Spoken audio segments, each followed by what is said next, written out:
Live! Hello, everyone. Welcome back to our actual play of Wilderfeast, Saviours. We're down. Our crew's a little bit clipped right now. Hopefully, we are supposed to have like one more person joining us, but they'll catch up if they can. So yeah, I guess kind of just introduce yourselves really quickly, and we'll get right into the game. We'll start with Val. Yeah, just introduce yourself and your character once again, just for the for those who's joining like a campaign mid session. Okay, hello, guys. Greetings. My name is Alkesia. You may call me Zia. I'm your local void overseer here in the fourth quadrant of the void. I am playing as Alice Swallowtail, a moth wilder. Yay. Yeah, excellent. And you, Valen. Hello, my name is Valen, and I am Valen. playing. I'm playing the one and only Grain. He likes bread and cheese. That's about it. All right. And lastly, Sin. And give us a brief intro. Yes. Yeah, hello, my name is Sin. And currently I am playing as Iggy, the four-handed mitts user. Excellent. Okay. So, Yes. just a brief recap of what happened last time then. So, Mhm. previously, What the Pack. Actually, now that you're here, I forgot I should move you guys here so you can see your den. Alice has already seen this. So, again, in our previous session, Kalan, Wirebun, Alice, and Atticus had set out to hunt a Hutangwa known as Smokechaser, who was wreaking havoc on this sweets festival in a place called Natian Village, near the area called Songfield, in the foresty woods of Towon Seha. They managed to gain a cart and packed it with barrels full of water because they figured out, or they learned, that Tutangwa are very what do you call it? What are people who like to start fires, like arsonists? Yeah, is a huge arsonist, and so they're preparing stuff to kind of avoid getting burned. They also managed to meet the leader of that place called the Togwose, and was provided more info regarding what happened and the fact that it's strange that a carnivorous bird is kind of stealing some of their sweets. They partook in some of the sweets that were offered during the festival. So the previous crew already has like a bunch of like bunny hops. There's a mead and what was that? Tanghulu, basically candied fruits, and made their way to a place called Nakwon Hills, where they met another wilder who was trying to rope some goat-like monsters called Goliath, and was almost spirited away by it because of his size, but Wirebun was able to help him out, and they gained a bit of an ally for that. After traveling through Nakwon Hills and having a small meal where, who was that that had a moment? That was Atticus and Kalan had like a bit of an emotional moment together, talking about love. Atticus being someone with a fiance, and Kalan who holds a really, really bright burning torch for Wirebun. And then Wirebun and Alice having like a bit of a moment together as well, talking about their like pasts and how they're I believe they have like similar wilder origins. But passing through the river, they reached the Pillar of Sacrifice, where they met, or they discovered, a root crab that was close to death, who had signs of being attacked by Smokechaser, and unfortunately they couldn't do anything to help the poor creature, and instead put it out of its misery. Unfortunately, the way they did that was a bit inefficient, and the creature kind of suffered more than it should have, and that did lead to the harmony of the group going down. So if you can see, your harmony is now at 1. 1 out of 4, by the way. So yeah, you're gonna Where have we been there before? Yeah, you have been there before. Now, once that hits 0, that's gonna be difficult. So yeah, you're gonna have to figure out how to raise that. But now we go back to the den, as the rest of What the Pack are kind of just returning to what is essentially kind of like their lounge area. So let me just get the music here for Where the Den. Yeah, just like a bit of a relaxing sort of music for the area. So I will say, since we have like your downtime here for both Iggy and Grain, I believe Grain was working on making a personal garden. Great. So Grain, tell me what this garden looks like first, and then we'll bring you into the like the lounge.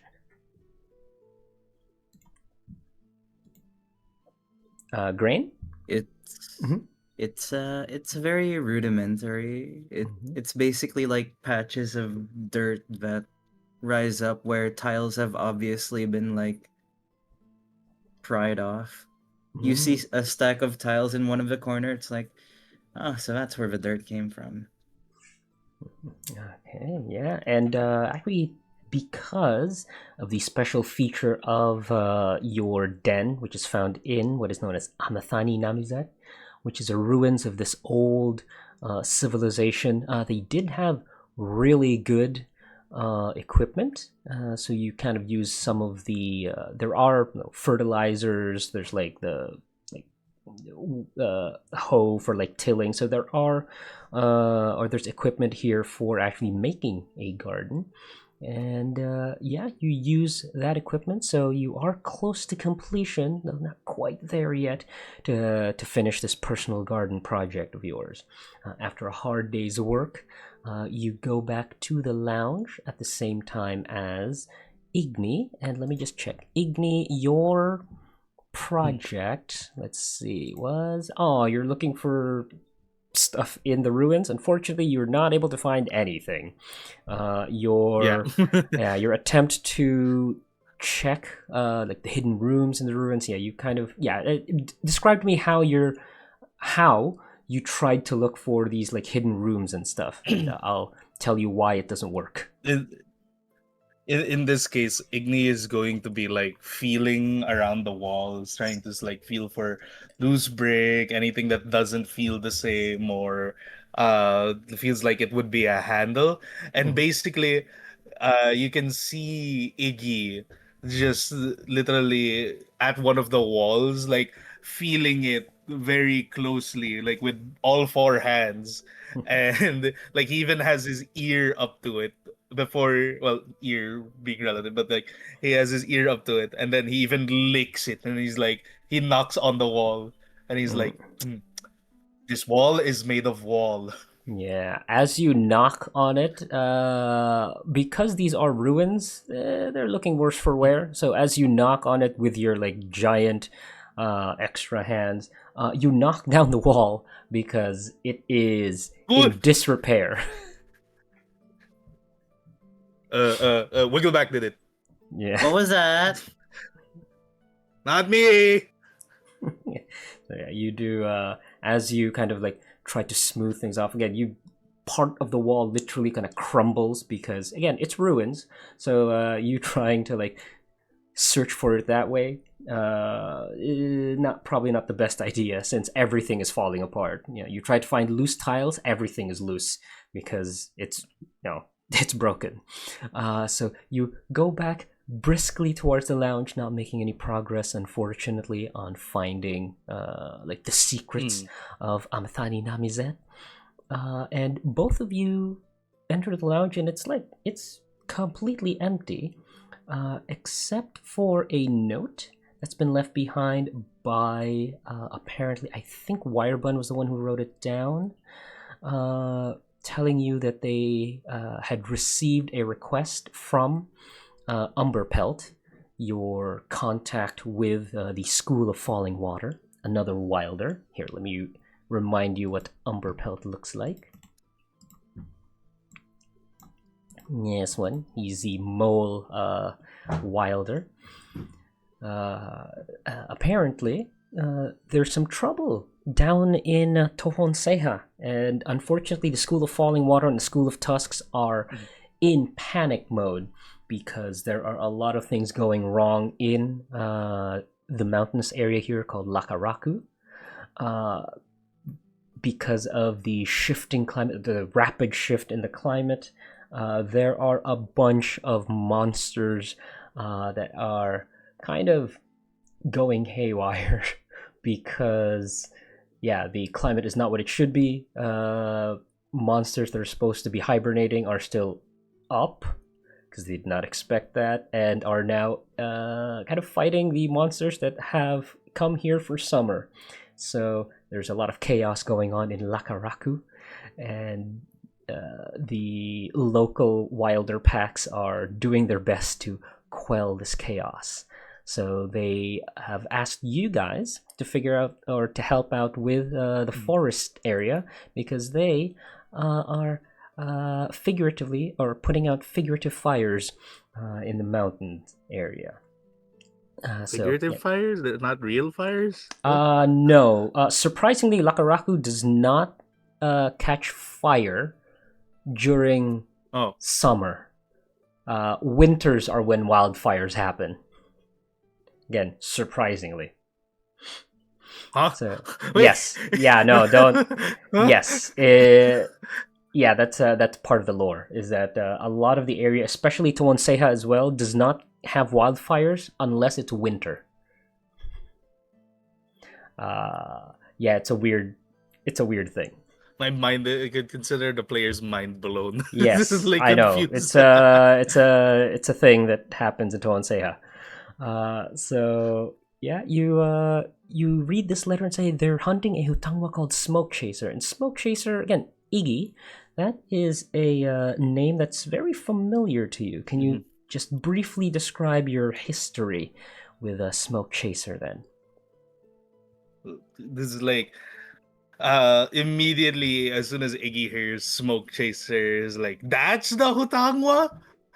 That's the one causing trouble? Like immediately like in both a mix of excitement and confusion as they remember Smoke Chaser being the inadvertent monsters encounter they've had, or like indirect monsters encounter they had that led them to becoming a wilder. Um, as Iggy is like in a mix of they like their face is a bit shocked, but also like his lower arms are crossed, like huh, because of the fact that as he knows Smoke Chaser to be like deemed personally, anyways, to him.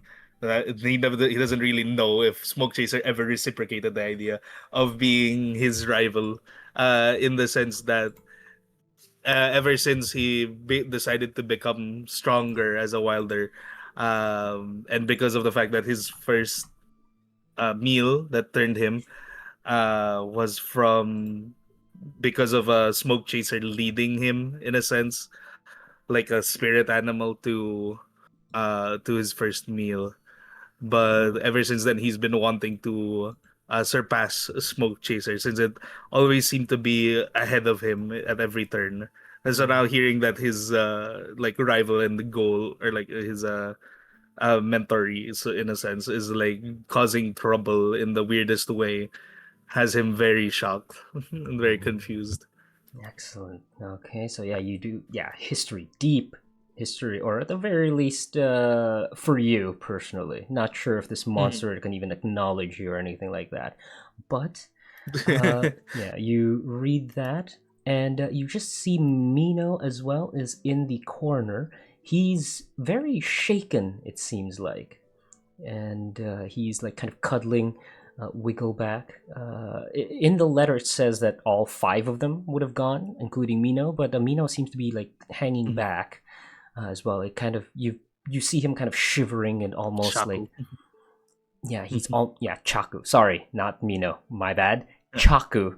Mino is the player. Yeah, Chaku is in the corner, kind of like hugging Wiggleback, almost looking for comfort. And he, again, you see his his skin is like kind of pale, as if like, you know, blood is not circulating properly. He looks like he's very scared. Like very scared, haunted look on his face. What the heck happened to Chaku? Huh? Okay, yeah, you want to go and ask, or you want to just leave him to, because he's still cuddling Wiggleback at the moment. Your mascot. Like Igni being the dense wall of scales he is going to like actually go up and is like, what's wrong, Chaku? He's like literally gonna go and ask like, what happened? Why you not green? How about you, Grain? What are you doing? Yes, as Iggy here is walking up to Chaku. Grain? Wait, are you muted? Hold on. Hello. Yeah. Smoke back? No, Smokechaser and Wiggleback is here, and again, Chaku is just like, he looks like he's seen like something horrible, and he's like looking to be like comforted by Wiggleback by just like hugging him and like kind of snuggling up to him. Green just has like a mouthful of dirt that he's tasting for nitrogen. Of course. Alright, so yeah, you're just gonna. So he looks over. It's like, is everything okay? You got a bit of ground in your mouth. Yeah, it's very nutrient. We're gonna grow some good crops here. Yeah. Okay. So yeah, he's still kind of working, even away from his garden. He's like working a little bit more. But Iggy, as you approach Mino, damn it, Chaku. God damn it. Chaku. Chaku does look at you and says, he's horrible. So, there's a man with that sword. He's yeah. He looks like he's mentioning man. something about like a sword and how it's like, it scares the hell out of him.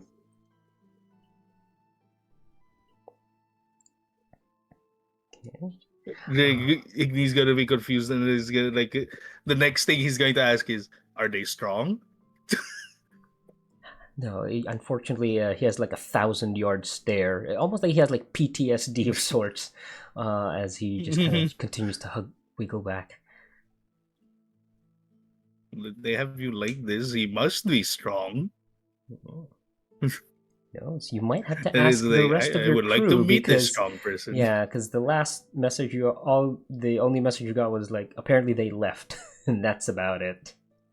No. Actually, he's gonna be like confused now. Like, actually, where is everyone? Again, it was in the He looks around, letter. realizing how empty the place is. Yeah, the letter that was left behind specified, they were hunting Smokechaser.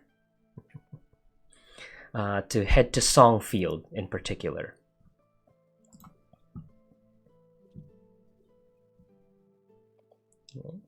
So yeah, again, Chaku's here. You can kind of pack anything you need with you, and I will move you, or basically from your cave. I'll say you like leave and find a raft or a ferryman to carry you down, because as you can see, the Yahye River, the river that you once walked in order to get to Lakaraku, is overflowing. It is not good.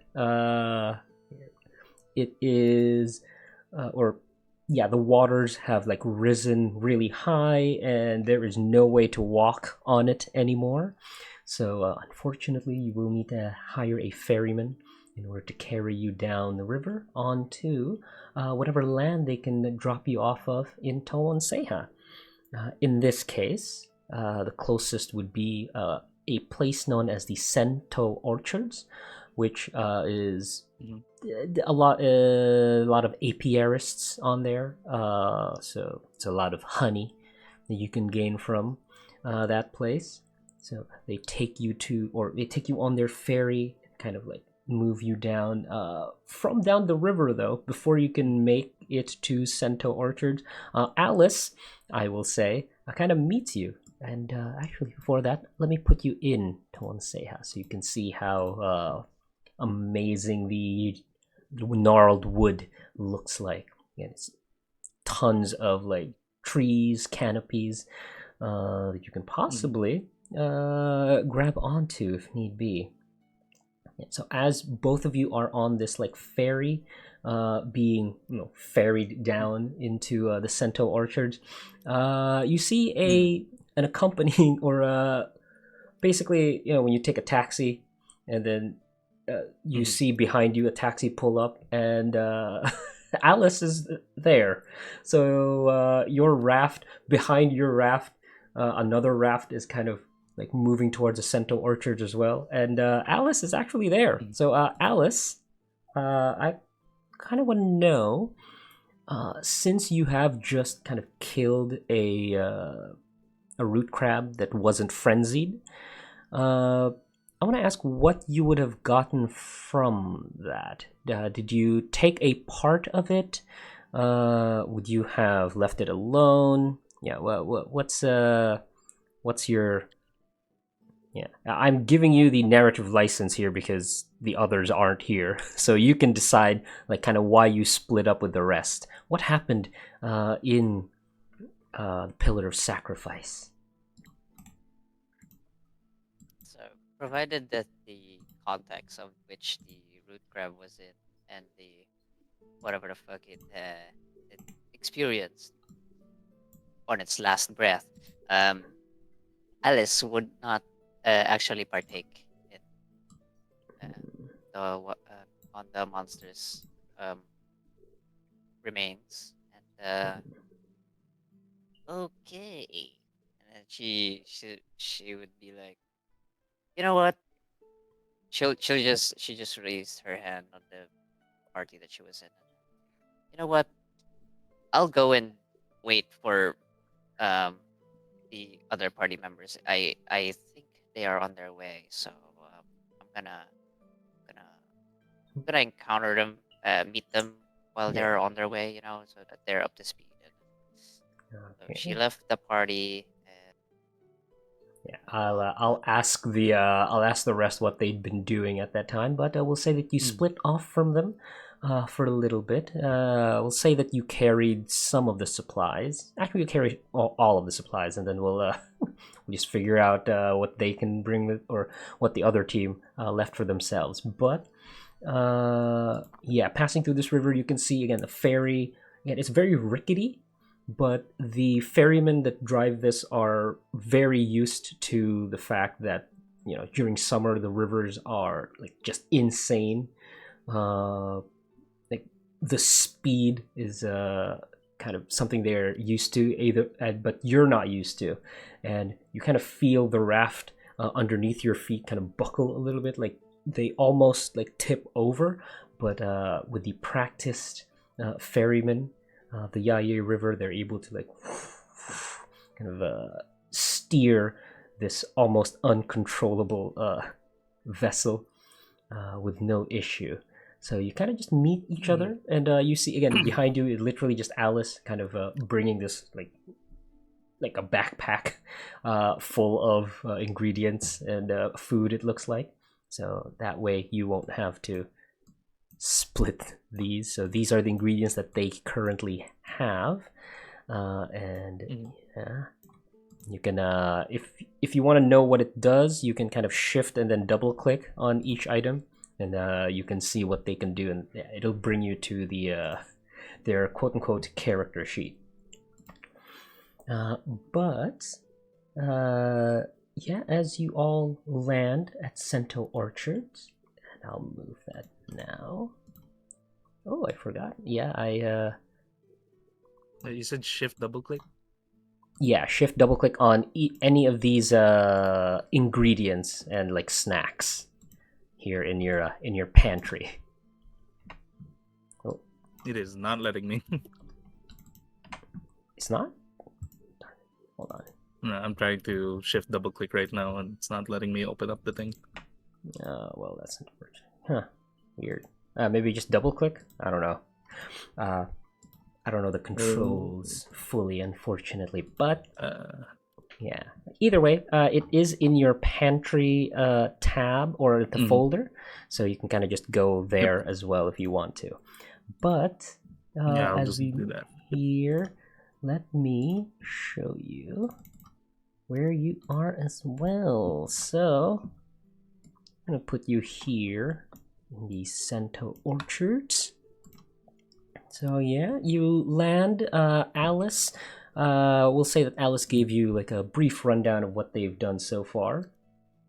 And yeah, the three of you are now here at Cento Orchards. So again, there's a bunch of people here from Natian Village as well. So they're just here gathering. This is probably where you gather that because of the like the beehives and whatnot, that this is where most of them gather their like sugars.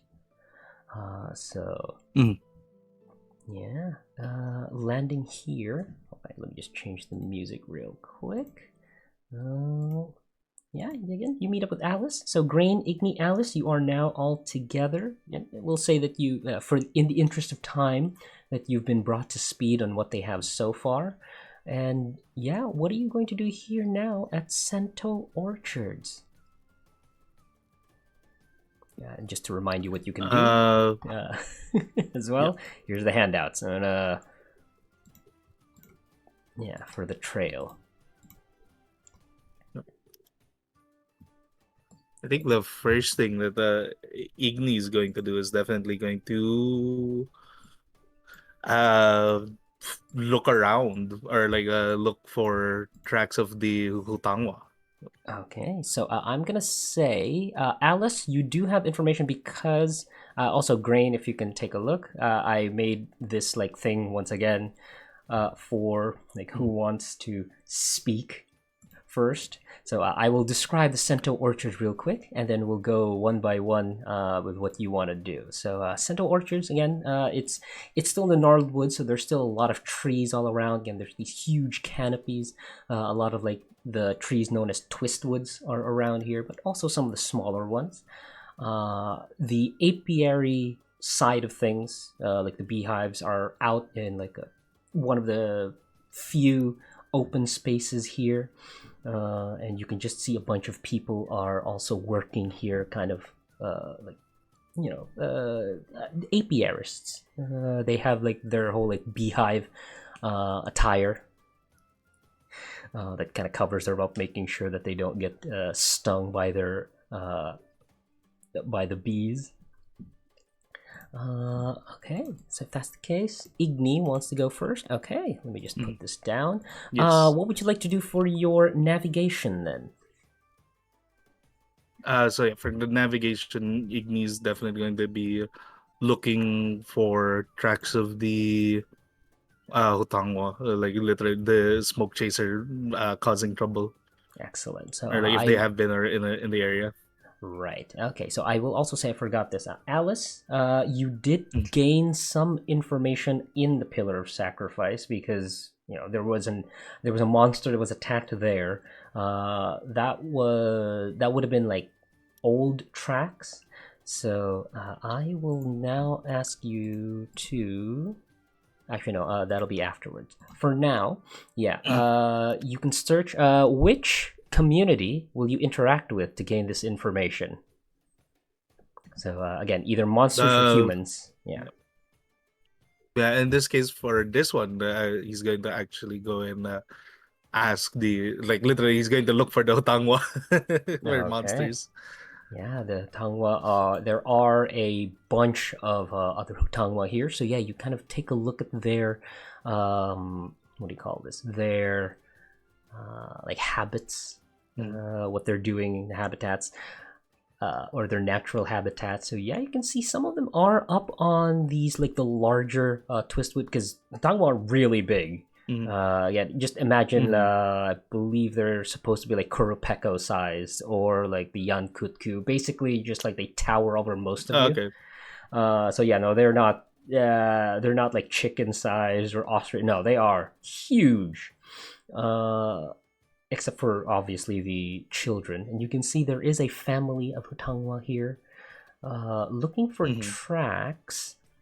You don't, or you do see tracks for Smokechaser, and these are quite fresh, surprisingly.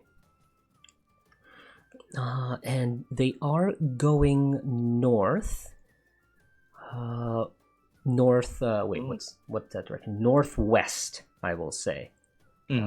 As you take a look at what seems to be like regurgitate, or basically stuff that you know how birds, some birds can't digest, or when they can't digest stuff, they kind of like puke it out. Oh, like the the owl pellets. When owl pellets, when they have like bones, because they can't digest that, they kind of just like spit that out. So this is kind of like what Hutangwa do as well, and you can see that family of Hutangwa also do that, where they scoop up what looks to be like a dead carcass of like this sheep-like creature that's in the forest. And they scoop that up and kind of, after digesting, kind of spit out like the bones, or vomit out the bones. Around this area, because you know that Smokechaser was eating sweets, you kind of follow your nose and you can smell something really sweet off at like kind of like the secluded part of of this like forest, like near a copse of trees, and you can smell. You follow your nose and you can see that there's a lot of what looks to be like candies and like cakes. Obviously they're not full anymore. They seem to have been not even fully digested, like not even like half digested, only barely digested before it's been like vomited out. So this is similar to what happened with the root crab, it feels like, where it ingested food and immediately kind of like expelled it, not even giving it time to like digest. And the direction that this is going is like northwest. And I will also say that you gain the swift travel. As you can see, that family of Hutangwa, after they finish their meal, they kind of just like hop a little and then like fly off really quickly. And you can see, okay, passing through here is going to be simple for me. I just need to follow where these things usually travel through. Okay, so you are now on track. I need to do a swift travel. Yeah, no, swift travel. If just to remind you, the travel here. Right. This means that if you were to move on, as in move to a different area, if you have knowledge, or if you've learned how to travel here, in this case, you've learned to travel swiftly. That means even if you fail, you won't take any like stamina damage. Basically, this is the safe way to travel. So these are the safe travel routes that you've learned. So for now, if you move here swiftly, then you will be able to move here swiftly without suffering any like stamina damage. Should you fail? In this case, I will say Igni is gonna be like shocked seeing like the tree of sweets and like the trail. As like, oh, Smokechaser, what has happened to you? As he's like literally following it. Okay. And you also do know that Smokechaser is definitely frenzied, because you also see a bunch of like the feathers seem to be molting, and instead of like that ruddy brown color that a lot of Hutangwa have, it seems to be like kind of, it's losing color already. As if like, it's been drained of color. Okay, which, very telltale signs of a frenzied monster. Okay, great. Igni as well, I forgot. When you look at fresh tracks, you also gain something else. Hold on, let me just double check our core book here, because I believe fresh tracks, you can also ask another specific question, but I have not put that on here. Okay, let me just double check. There we are. So fresh tracks. Hold on.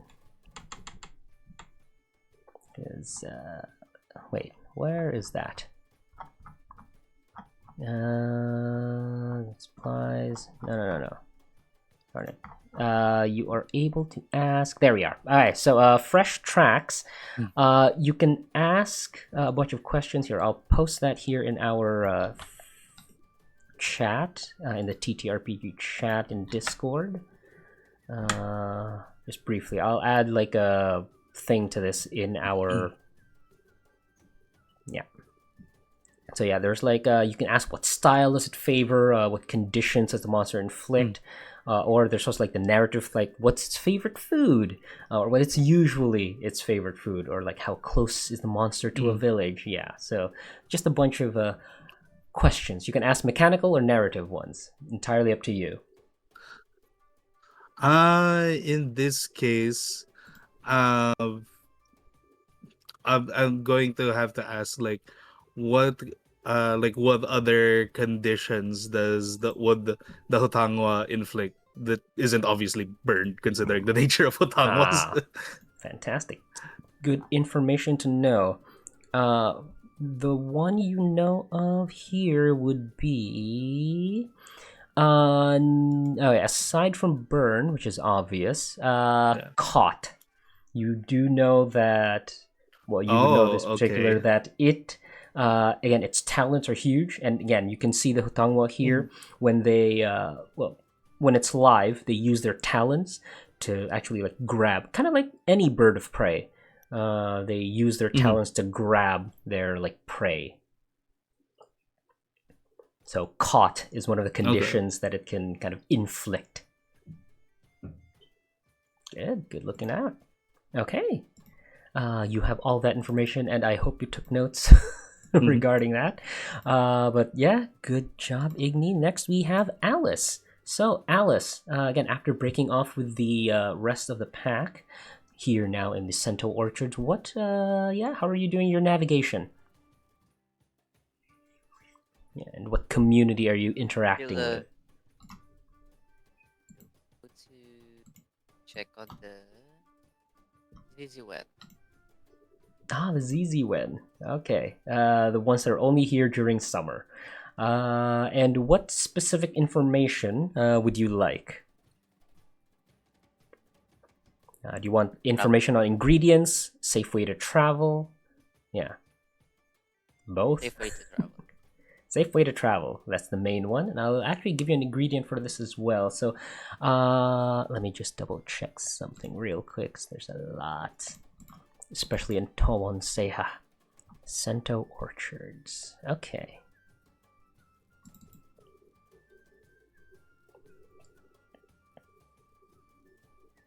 Okay, great. Hold on. Okay, so yep, Cento Orchards. Ooh, that's perfect.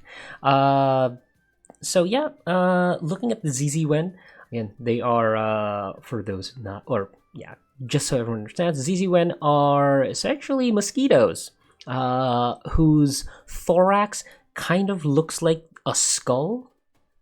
Or at least like the patterns that you can see on it are like skull-like, and so you so how are you doing this like investigation of yours, Alice? What are you doing to kind of because I think you did this with the Kolkatak, which are like the ant-like creatures. So how are you observing the Ziziwen at this moment? Oh, no, she's just crouching on a nearby bush. Okay, great. So I just really had to making sure you're far away from most of these. Now you do know, because Ziziwen are based on mosquitoes, that they do love sap. So I will say you gain both the ingredients and the safe way to travel for Mighty. Because again, these things are big. They're big monsters, so they kind of just bust through the undergrowth. You can see the Ziziwen, instead of using their wings to kind of just like hover over stuff, especially if they're looking for like sap, because the males are partaking in some twistwood sap. Let me just take a look, because you have that here. There we go. That is the new ingredient that you've learned for Mighty. Hold on, it's a little bit too big. I'm gonna fit that here. So yeah, you can. That's what you can gather here. Yeah. Some of the Ziziwen are like kind of using their proboscis to puncture some of the twistwoods, and sap kind of like leaks out of it, and they like kind of take it in, and you can see their thorax kind of growing a little bit bigger and a little bit more orange as the twistwood sap like fills their their bellies.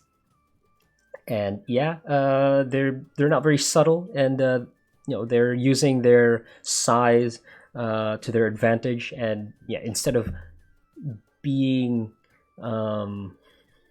careful in navigating the forest, they're kind of just plowing through. And you can see, your experience before with twistwoods is that they're difficult to cut down, but looking at them, yeah, you kind of you don't need finesse. You kind of just have to power through some of these trees in order to travel through. So there you go. You now have information on the twistwood sap as well as the Mighty travel. Great. Next, Grain, what are you doing? how are you doing your navigation? I'd actually like to try and talk to the humans. Okay, there are two communities here. Let me give you a brief rundown on that. The Natian village is, of course, the ones that are confectioners. They love sweets, and they're the ones who are, holding the festival, the Satoko Inn festival in Songfield right now. So you can see, the apiarists here are from that village, and you can just see, they're making sure that their harvest is still ongoing, because that festival, I think I mentioned this last time, but you guys weren't here. The Satoko Inn takes like a month, because they want to make sure that people are able to arrive even from far away. So they want to make sure to stretch that out as much as they can. So that's the Natian village. The Society of Human Interests, however, are a bunch of like big game hunters or trophy hunters. So unlike you, who are there to kind of balance things out, make sure that the what do you call this? The population of a certain monster doesn't get too out of control, and usually just trying to make sure that everything is like in harmony. That's not what the Society of Human Interest does. What they do is they hunt monsters and take their bodies for trophies. They don't even eat the body parts. They just want the trophies. So which one of these two are you going to interact with? Venatian village. Of course. No one likes the poachers. It'd be fun. Maybe you want to talk to them a little bit later. But you talk to someone from Natian village. Let's see. You have... this person. You see another wilder who kind of takes off their... what do you call this? Their... like the bonnet that like the beehive keepers usually wear. The veiled one. Takes off, and their face is beautiful. And you can tell they're a wilder because they also have like feathers growing out like the top of their head. Very specifically, it looks like there's 3 that's like on the top of their head. Okay. And they're just taking a breath. They again taking their like bonnet off, and like they're sitting down and kind of just breathing, like kind of taking a break, it seems like. Okay, so how do you approach?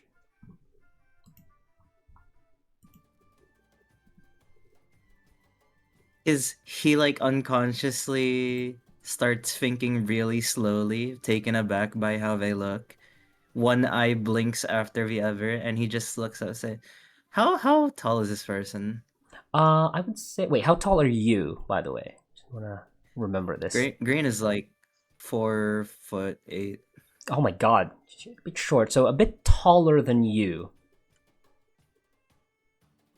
So I would say maybe just like 5 even. Green like calls up from down below. It's like, hello?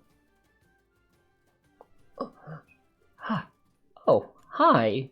You're a wilder. I don't get too many visitors around here. The festival is in Songfield. If you're heading that way. Yeah, no, it's not here.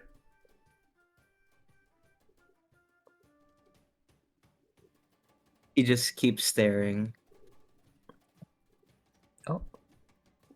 Do I have something on my face?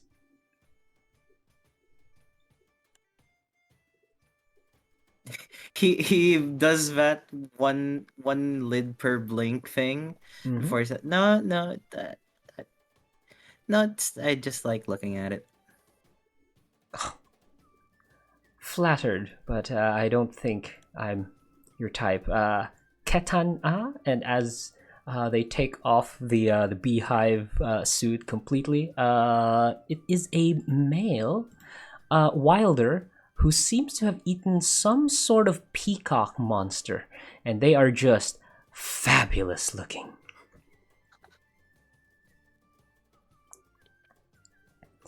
I don't know Uh, about types, but you look nice. Why, thank you. And yeah, you can see that maybe some of what you're feeling is also because, again, as a wilder that seems to have eaten some sort of like peacock creature, they do have some allure to you. And says, well, as I mentioned again, you're in the wrong place if you're here for the festival. Songfield is still like a day or two away that direction. Oh, that's not really what I was hoping to ask for. Hmm. How can I help you then? I was wondering if there were any plants that would be worth foraging, ones that could grow easily. Because I want to start a garden back at home, and I like vegetables. Oh, okay. And he looks at you and says, "Oh, so you're I apologize. Usually when people come here around this time, they usually just want to go to like the festival. But sure, I will say that unfortunately, okay, what they'll say. Oh, my goodness. They will say, unfortunately, seeds and whatnot. We don't. We do have like these, and he actually gives you this like flower seeds. You kind of don't know what they are, but he says these are special seeds that we use around here for our bees. So, no, for your garden, I think these would look lovely. And you can tell because you are. Wait, you're a. Wait, what kind of wilder are you again? You're like a snake wilder, right? I guess you wouldn't know it.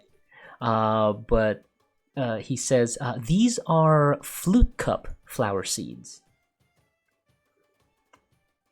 And you're not quite sure what that's like, but at the very least, he then points out those, and you can now. Here, let me just put that because you also have access to this now. And that is a, let me check, yeah, that is under Swift. Wow, perfect. And I will say, because of that, yeah, no, your travel also with Precise, because he also pointed out literally how to get to Songfield.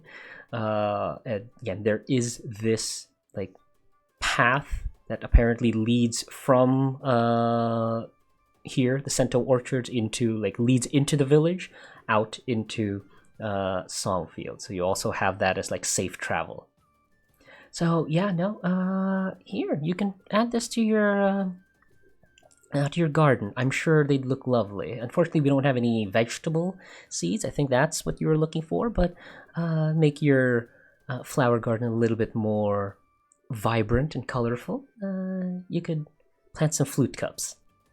So you can write that in your inventory if you want, and you can add that to your personal garden later. You. Yeah, flute cup. No problem. It was a pleasure to meet you. Wait, did you introduce yourself? I don't remember. I think he introduced himself, but I don't think you did.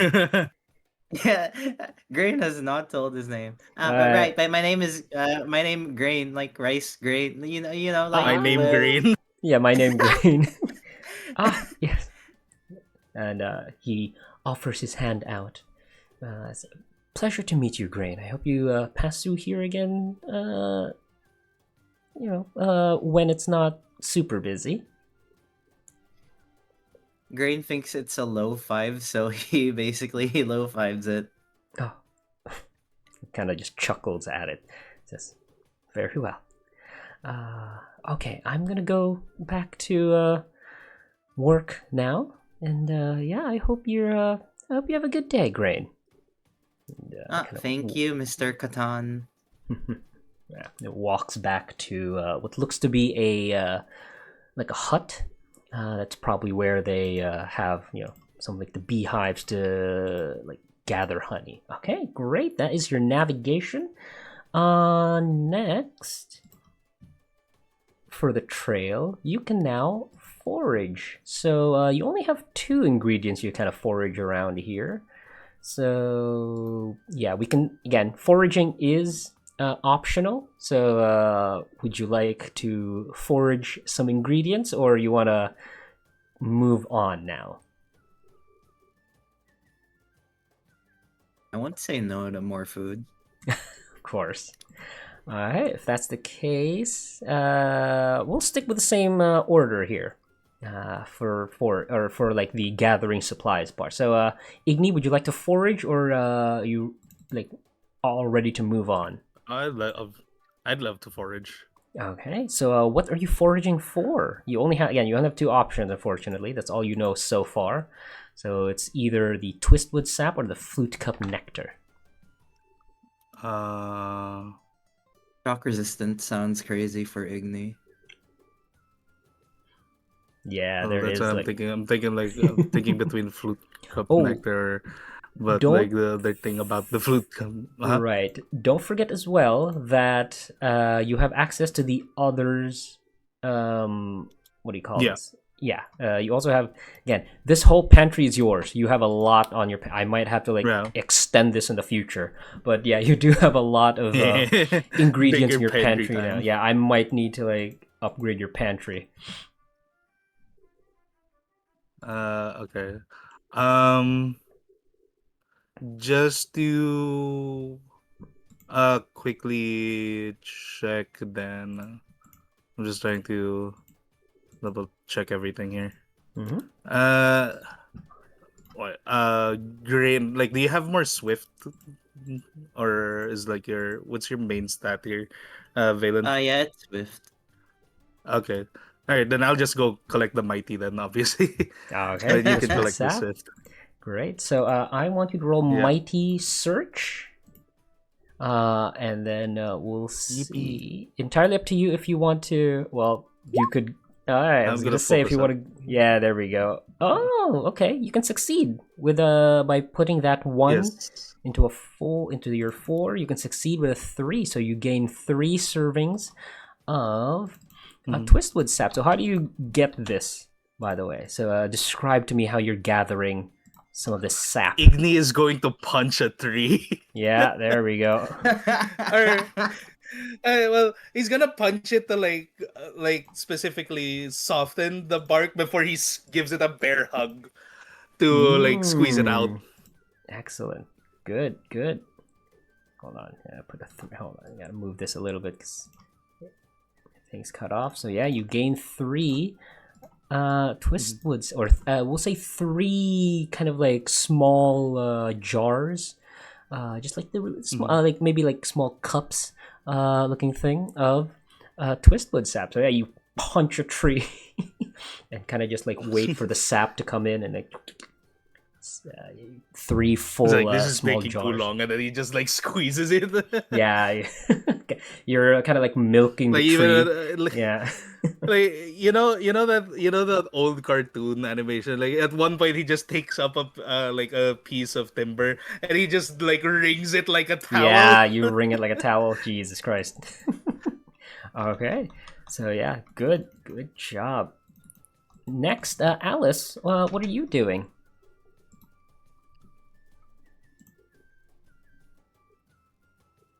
Alice? Yep. Oh, you're muted. Yeah, you're she muted. Went for Yeah. three subs. Oh, Twistwood sap as well. Okay, so how are you gathering this?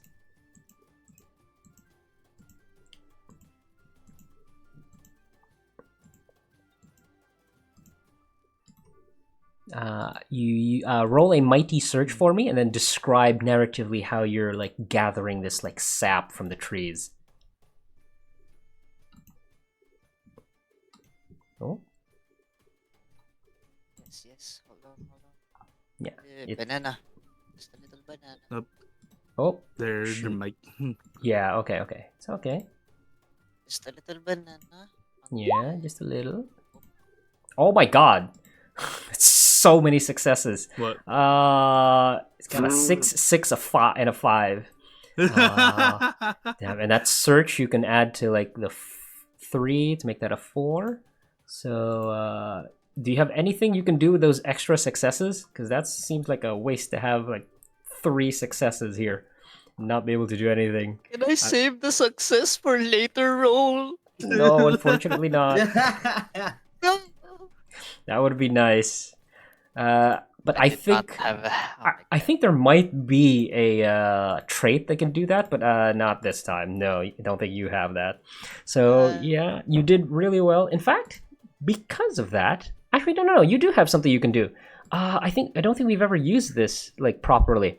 You guys have what do you call this? You guys have innate traits called grit and insight. So theoretically, Oh. yeah. So yeah, take a look at your traits. Grit, using 1 success, you can increase the action die by 1 as well. So you can bump this up to like however many successes you spend. Or you can spend 1 success to establish a detail about the situation. I don't know if that's necessary for now, but if you spend, just to give you a heads up then, if you do spend insight, I will say that you can gather for free without navigation 1 more ingredient. I will reveal 1 more ingredient you can forage here if you spend that extra success. Okay. Yes, I'll spend 1 for insight. Okay, great. And then the other one, I think you can just spend that on your grit as well. So we'll say that you have 1, 2, so that's 5. Okay, you have more twistwood. We'll make this an 8 now. Here, I'm gonna move this down here because detritus will move that up there. There we go. So you now have 8 of this, and I will say that as Igni kind of does the kind of twisting, like using the force, Alice just uses her cleaver to kind of just cut like halfway through one of the twistwoods, and that's like the easiest way for like the thing to kind of just like huge amounts, these huge globs of twistwood sap just kind of flows through, and she's catching like most of it. So now you have 8 of these 8 portions, servings of twistwood sap. And I will also reveal something that you've already known about, Alice, which is that this place has crab eye mushrooms. So as you're cutting down some of these twistwoods, you can see at the base there are a bunch of crab eye mushrooms down there. So you can now forage that here in the future too. Okay, great. Next, Grain, what are you foraging for? We'll say that Alice also provided you with that info, so you can also gather crab eye mushrooms should you wish. Grain wants flute cup nectar. Okay, excellent. So roll that swift search for me then.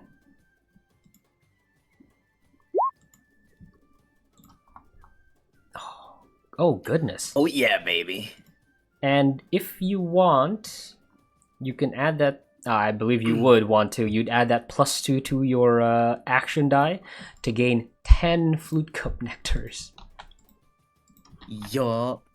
Yeah, so immediately after being told or given the flute cup seeds, you like kind of get excited, and yeah, no, you now have 10 of these things. Wow, I've not used the one. Good thing I thought of that beforehand. So you now have 10 of these beautiful, delicious looking nectar.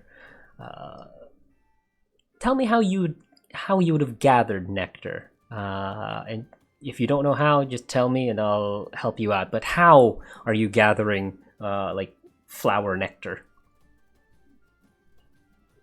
Well, it would since they are in like an apiary sort style of like place, Yeah. he'd be following where the bees are going, and he'd try to like outspeed them to reach the flowers that are just ripe with. Yeah, full to bursting, because the flute cup in particular, yeah, they're called flute cups because they do look like, I forgot what those real world flowers are called, but the ones that look like trumpets.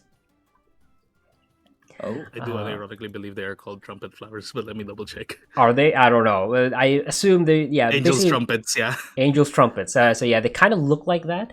So as you can see, like some of the bees kind of land on this, gain the nectar from that in order to create their honey. You can just see there are some that are like bursting with nectar, and you kind of just before the bees can get to that, you kind of swipe it, and the same as Igni kind of wringing a wringing the bark of a tree. You kind of wring it slowly this time. Kind of like a toothpaste tube. You start from like the bottom and kind of like Roll it up. to roll it up to get the nectar out. And you surprisingly are able to gain like 10 servings of this particular ingredient. So yeah, now you have a he lot. takes a sniff at it. Yeah, it smells great. Again, it's very it's got this, it's not quite the same as it's not quite the same sweetness as honey because it is nectar. But no, it's and of course the flowery scent of the flute cup is also there. So if you want, you can also imagine how this would smell on your garden as well. Perfect. Okay. This is gonna make an awesome garden. Yeah. Can accentuate your garden really well. All right, the last thing we can do now is, if you want, you guys can camp. You don't have any wounds and your durabilities are all good, but you could cook a meal should you wish. Do you want to camp here for a little bit before moving on, or you good to move on already? I think we'll want to camp. Yeah, I'm down for camping. Okay, great. So, after gathering your supply, or gathering or like foraging for some ingredients, all of these are kind of like a bit more sweet. Yeah, what are you making here? I'm gonna put a cauldron in front of you, so you guys can put whatever ingredients you want in there. I don't think you can control it, so just tell me what you're going to add. So yeah, we'll I'm gonna look at what the heck we have. Yeah. You have a lot, so take a look at all of those. Everything in your pantry is available as long as it has like a number, because I think some of them you've already eaten. You don't have any more spasu fries, but everything else I think you have that.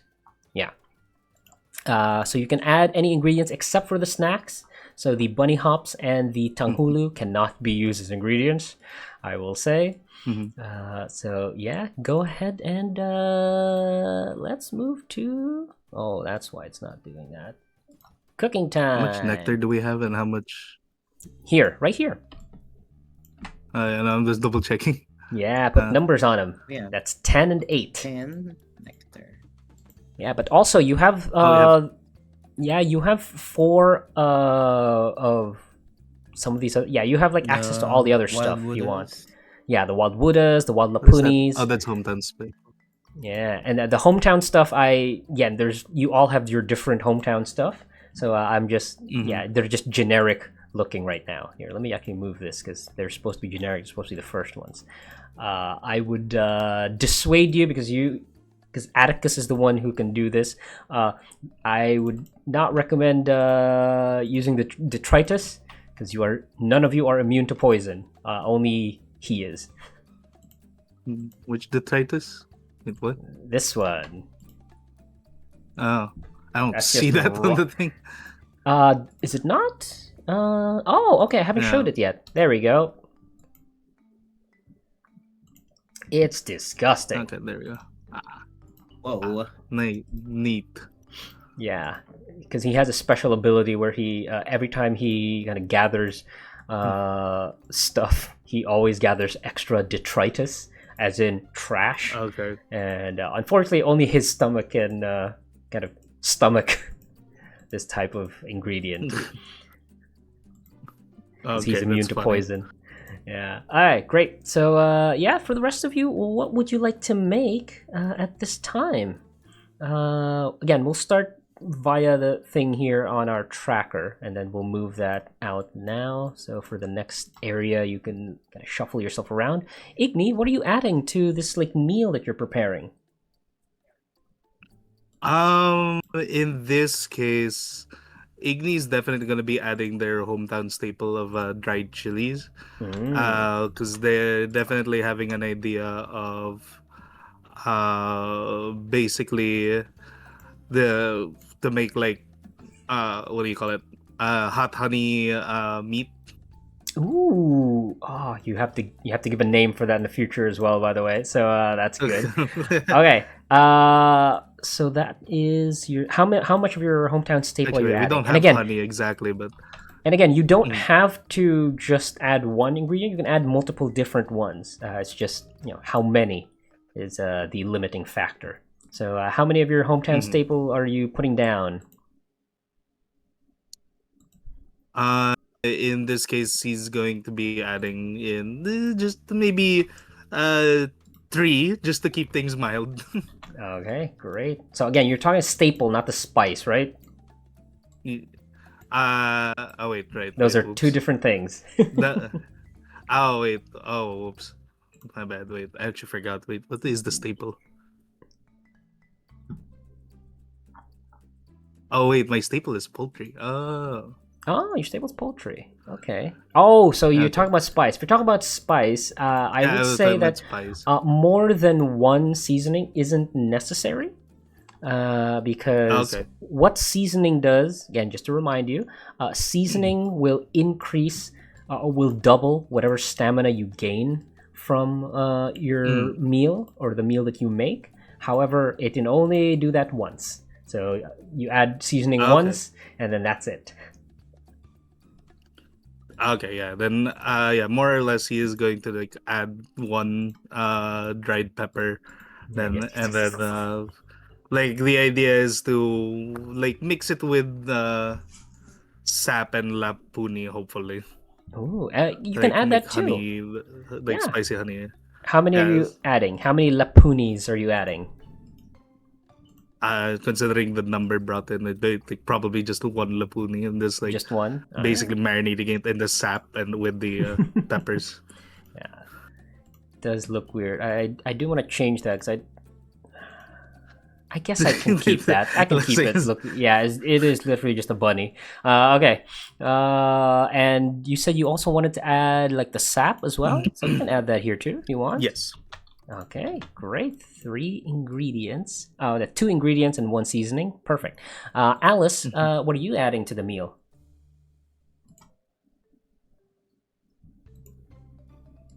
You're muted. Alice? There you go. Zia? Yes, there they are. Uh, They've unmuted themselves. Oh, is it still was a banana? Is that what? Banana, yeah.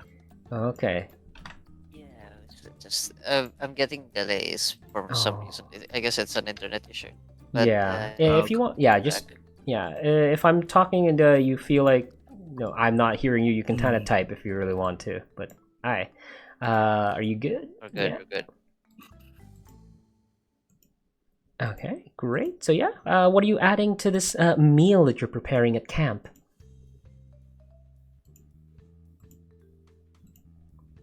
Hold on. I haven't looked at it. Okay, It's the big I'll bean. yeah. How about this? I'll leave you to last. We'll move on to grain first, and yeah, you can either type it No. down or. Oh, you good? I'll have Oh. her. I'll have her put a pillow root. Ooh, how many? Just Just one? one. Okay, 1 pillow root it is. There we go. That's all you'll be adding to this? Yeah, I guess you guys don't need too much And stamina for now. one Yeah, crab eye mushroom. a crab eye mushroom. Wow, this is yeah, and you guys have to like describe what this what this is like because this is bunny meat with potatoes, mushrooms, and dried pepper as well as like some tree sap. I don't know what this meal is going to be called. Excellent. So you just you drop that into your. No, Kalan's not here, so you don't have a frying pan. We'll say you have like a pot with you. All right, Grain. What are you adding to this meal? I'll add the flute cup nectar, just like one Okay. of those. Okay, hold on. Let me just do some inventory here because you've got that, and I believe you've taken that too. Forgot I should do this live so I don't forget. Okay, the crab eye mushrooms. Ooh, 6 left of those. So once again, which one was that? Grain? That would be like the fruit cup. Okay, so yeah, what Grain's doing is it's before he puts it in, he mixes one thing of flute cup nectar with his hometown spice, which is paprika. Okay. And once the pot is boiling, he'll add it in as like a thickener and also to help with the hot honey thing that Igni's going for. Okay, so again, no mechanical addition to this because again, seasoning you only need to do it once, but you know, for flavor, always I'm always up for that. Okay, great. So is this it? The only like the main meat of this seems to be the lapuni. So yeah, as you mix all of these ingredients together, we'll say yeah, marinating the bunny meat in this like sap along with some dried peppers. Yeah, what is this meal called? Yeah, no. Again, you can use. like, Look, there's last session they made pochero. So if you want, you can name like what would this be like? Yeah, like a Filipino dish equivalent. Oh God, that's a thing though. I think this doesn't have quite a Filipino dish equivalent, considering these are not exactly ingredients we use. Hey, you can just use the Like, name. Yeah, the humba, because but that's the other thing. Is like humba is sweet, isn't it? A little bit. no, not quite. Well, depends, but like, I'm pretty sure it's not that, and it's tender technically. But the other thing is that humba isn't. Yeah, humba is mostly a different variety of spices. It's not Okay. quite sweet. Yeah, or you can make We'll up just a call this. one. Yeah.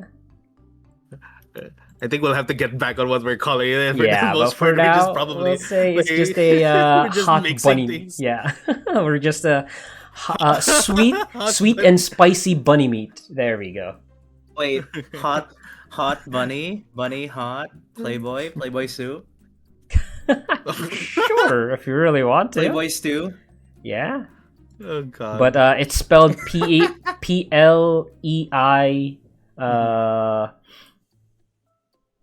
VOI.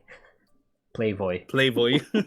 Yeah, Playboy soup. Yeah, Playboy soup. Someone write that down in your in your in the what the pack thing. This one you can write that down there. Maybe notes. Maybe yeah, entirely up to you. But yeah, you create this again stew that's again very the sweet goes along with the spicy. That melds together, and of course there's like a little bit of starchiness there because of the pillow root. Now you decide which one of the effects are you taking for this. You can only choose one, unfortunately. Oh wait, by the way, you also let me just say you gain 1, 2, 3, 4, 5. You will gain 10. Actually, you will gain 10 stamina from this. Awesome. I'm maxed out on stamina. Yeah, anyways. unfortunately, you guys are maxed out, so that Awesome. kind of doesn't matter. But it does matter in some of the things because if you take a look at the lapuni, Yes, it it says the matters meals for restores 4 lapuni. plus. Then you can take this and that. So yeah, which one would you want to get?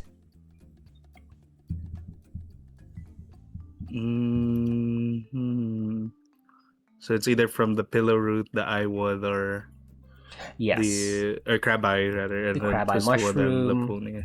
Yeah. So yeah, which one of these effects are you Mm. looking for? So the flute cup, actually, you would gain that too, because it's a Oh, What right, does flute cup. touch display me or not touch do me for not. us? Touch me not. Let me take a look. Touch me not is. Yeah, there we go. If a creature makes a grab or strike against you, deal 1 damage to it. Oh no! What? Wait a minute! Wait a minute! Wait a minute! Hold up! Wait a Hold minute! up! Wait a minute! Okay. That's so good. Yeah, it's actually pretty good. That's funny. Although Oh I will my God, mention, especially for my slow metabolism. yeah, skills. especially now that you know if you get caught. Oh my goodness. Well. By the way, I do want to mention as well before we do. For Alice in particular, Alice, if you eat this meal, you will lose your temporary dig. Instead, you will gain like whatever you gain from this because you only have I mean, like. they couldn't gain dig again from the lapuni. No. When you make a meal, you don't decide which one you take. It's just everyone gets the same. Yeah. No. Okay. Yeah. Touch me not. Yeah, you guys want Touch Me Not? Again, Alice will lose the dig, but you can also gain Touch Me Not if you want, Alice. Would you like to do that, or you want to keep your dig? Depends on what the food is gonna give. What's the is it decided now? No, not yet. That's why we're saying, would not you? yet. Yeah, Not would yet, you yeah. like to lose your dig and gain Touch Me Not, possibly, or do you think you choose another benefit? I think in Alice's case, because she knows she can't be caught anyway, she'll just stick with the dig. She just helped Okay. with the seasoning of the fucking Sure. Yeah, you're just helping out with like Playboy making the thing. meal. That's perfect. All right, so Igni, Okay. Grain, I guess you decide. Do you want Touch Me Not, or do you also want like the dig from the Lapuni? Because you can get that too if you'd like.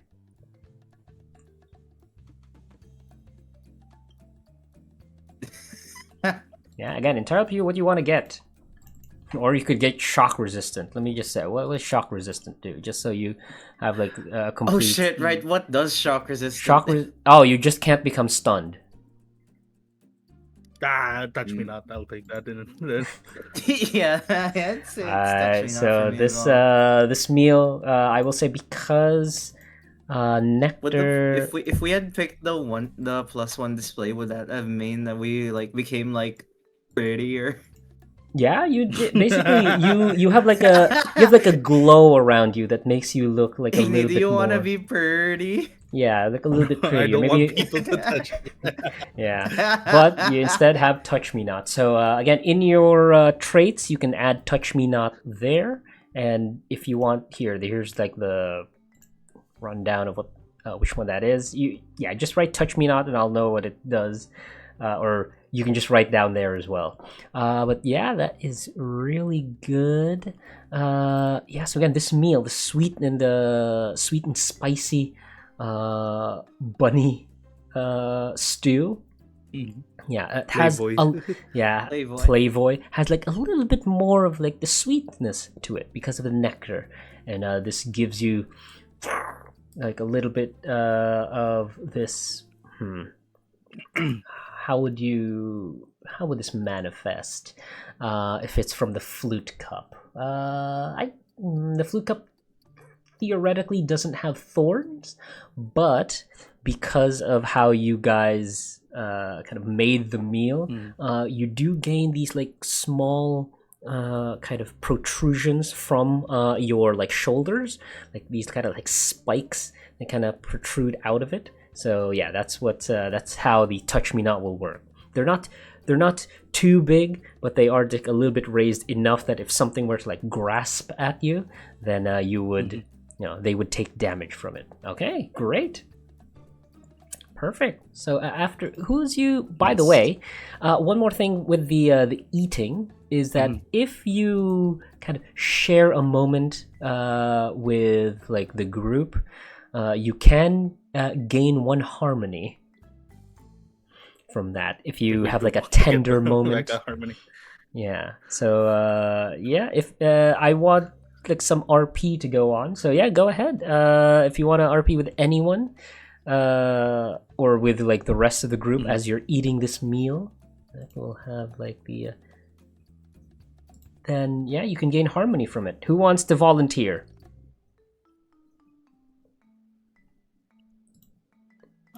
In this case, I'll have what you call it? I'll have Igni technically like try to go with the grain. Specifically the idea like they are interested in the idea of helping out with the garden thing because like in Igni's head he's thinking like, oh, this will help me maybe search for other rooms or like if because he's still hung up about the idea of like trying to find Yeah. another room, but also because of the fact that Igni does have digging, so like that would have definitely help with the like plowing the garden. Oh, okay. So grain, yeah, Igni, just as you're enjoying this stew together, Igni does provide or say that, no, I might help you with your garden. I can dig. Did you think we can find more rooms? like some sort of conspiracy theorist like a start to the conversation. Like, do you think there's more Grain- rooms under the garden? Grain thinks about it for a second, and then he snaps his finger and his fingers and says, "I don't know about rooms, but there were some really hard spots whenever I tried digging underneath certain tiles." Oh, I can dig those out. Okay. Like he like showing his giant hands. Excellent. Yeah, for Okay. sure. Great. As both of you have this moment of, because a lot of you have not helped each other out with your projects. Again, you're not quite as cohesive as a pack, it seems like. Except for Wirebun and Kalan, who seem to have like a flirty thing going on. But yeah, as you... It's flirty for Wirebun, life-threatening for Kalan. Yeah, definitely. Alright, so yeah, you gain 1 harmony from that. So you're now at 2. Yay, as this meal goes away. Yeah, you are now ready to move on. So, if let me just get that challenge tracker ready for you. I'm going to remind you, because there are 3 of you, you will need to hit this challenge of 15 in order to successfully travel. Otherwise, something bad happens at the end. Or in the middle. And the previous group, I don't think they... Alice, you guys didn't succeed on any of your travel checks, right? Nope, it was disaster. Yeah, it was disastrous all the way through. So Alice, I don't know if you have like some sort of PTSD from this, but yeah, it is... there's not been too much success with traveling here. So yeah, we'll start once again with Igni. As you move on from the Cento Orchards, where are you? Actually, no, for 3 of you. The 3 of you should decide this. Are you... Oh wait, no, you can't go anywhere. The Yaye River is inaccessible at the moment, so you guys are going to Witnesswood. Okay. Yeah, there's no choice You don't because have a there's choice. there's only 2 paths here, and the other path is blocked off to you technically because the Yaye River is still overflowing, and you would not be able to pass through here. And the only thing to go from Yaye River would be Pillar of Sacrifice, which is you've already been there. All right, great. So roll We're whatever. gonna run into the people that the people suddenly hated. Possibly. So Igni, if you take a look again for the traits, either you can make a grab instead of a traversal to move on here if you have a good grab. But tell me which travel style are you going for? Mighty, precise, or swift? Mighty. Mighty. In this mighty case, travel. yeah. You have a better grab than a traversal, or no? Nope. Alright, so mighty traversal it is then. Yes, mighty traversal. Wait, where's my Iggy? Iggy. Traversal. Yeah, no, my grab's at 0, so. Excuse me. Oh, that meal really hit you in real life. Oh, you succeed. But only Yes. give 3 to this, so Yeah. the rest will have to work really hard. So yeah, we'll say that as you push, how do you mightily push through from the Cento Orchards? So you can take a look. Cento Orchards is down here, and you're moving to the Witness Wood up here. In Hold on, this why is case, this so- in true Igni fashion, he's going to. Well, no, actually, last time, Igni was like, what do you call it? He was pulling trees, uprooting trees, and planting them back down. This time, in to test out his new digging, Igni's going to be like swimming through dirt just to clear Okay. out a path. Yeah, unfortunately, because it is underground, it's a bit difficult for the rest to kind of follow, but you are able to pass through by yourself at the very least. Okay, great. It's just gonna be like just close enough to the surface that there's a little mound, but it's like it's still difficult to tell where it goes. Yeah, there is like kind of like the worm signs from Dune. You can see like this small like mole hill kind of looking thing. So yeah, no, it's a bit difficult for them to follow, but you're able to do so without issue. All right, next, Alice, how are you traveling? Yeah, this is the 3rd time you've traveled technically with the pack. You've not had good experience with the previous one, so how are you traveling this time? It's another math. If Alice goes wild, is there like a thing to happen? If you fail when you go wild, your harmony goes down. That's like the downside to that. Yeah.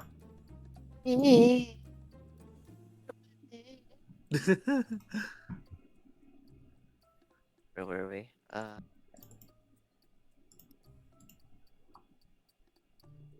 Yeah, so mighty traversal. Do you want to go wild or do you want to go just focusing up? Did I? I have dired up I think we you. might need to if we're going to beat out the 12. Yeah, beating out a 12 is No, difficult how with good just is a your D8. how's your actually wait, how is your traversal? I think I'm mighty 3 and the 1 traversal. yeah, she's pretty good with like traversing stuff. It's just luck of the draw because you only roll 2d6s when you go wild because you have to drop 1. Right. Yeah. Uh, Take the chance. Nope. might as well Nope. take- Nope. Okay. There we go. At the very least. You can use that extra success in order to add 1 more to that. So you can theoretically make that a 7. Yep. Okay, so yeah, now that you're a bit more used to Towon Seiha, describe how you're using your mighty strength to travel through Cento Orchards towards Witnesswood. Gonna walk. Walk mightily. Just walk mightily, just kind of like bust through like all the trees. You're using anger this time because of how unsuccessful the previous ones were. So okay, great. Last then we have Grain.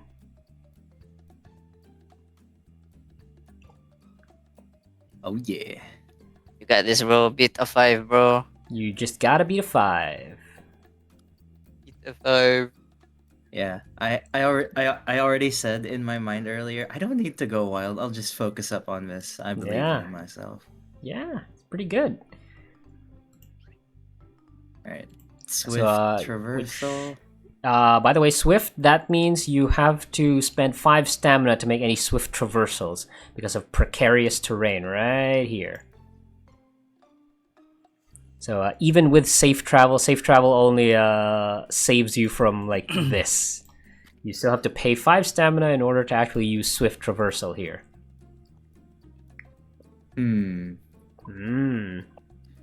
What's it gonna be? I might have to go for precise. Alright, great. I mean, stamina is really easy to get back. You have like a bunch of snacks you could eat if you want to. Don't worry about I'm getting that. a real bad case of the Monty Hall problem right now. Okay. I've got 3 styles to choose from: Swift, Precise, and Tricky. Swift is -5 stamina, so that's like the donkey behind the door. So now logically, I need to pick between Precise and Tricky. Yeah, up to you. But this is really funny. I'll take the -5. I'll take the donkey. Yeah. You know how expensive donkeys are nowadays? Not as much here. Oh no, you failed, unfortunately. So even with God that, damn it, donkey! yeah, there's not even like God damn it, no, not one donkey. success. Unfortunately, even with 3, Not worth Jeez. the donkey. went to like Shrek a little bit. All right, so unfortunately, wow, Donkey. your travel is, yeah, you've not succeeded in any like traveling. Unfortunately, Grain. Thankfully, you did do safe travel, so you use Swift, but yeah, you don't take this damage. But also, you have not succeeded in safely traveling. So I want you, since you're the one who failed this Chuck was here. challenge, roll a d6 for me. Scared.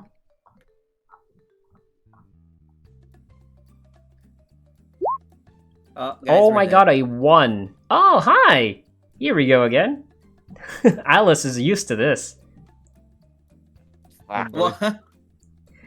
Alice, Grain right behind you is moving swiftly, like kind of doing the ninja thing where like moving past the trees. And as they move past some of the trees, they try to pass through this like really thick group of trees, and they're trying to like jump through this like copse of trees. Unfortunately, as they jump through, they land into what is essentially a swamp-ish area with poisonous gas from it. Alice, you've seen this before in Towanseha because of how old all the trees are here. Some areas are kind of like cordoned off, feels like, and like the inside of them is just like a lot of refuse, like dead creatures that couldn't get out. So it's created this like kind of swamp-ish area where a lot of poisonous gases just kind of like rise up. And unfortunately, Grain, you have jumped straight into this. And as your friends are trying to assist you, well, actually no, you're stuck in here. So yeah, you guys, what are you doing to assist Grain? Unless you're just going to leave him behind, in which case your harmony will decrease. Oh god, no, we're not leaving him behind. Immediately, Igni, upon like poking his head out of the ground and seeing what happened, he's like, "I'll save you, friend!" And like literally grabs a tree Okay, to like great. use like a stay, like hang on. How about Mighty? God, what the fuck is that?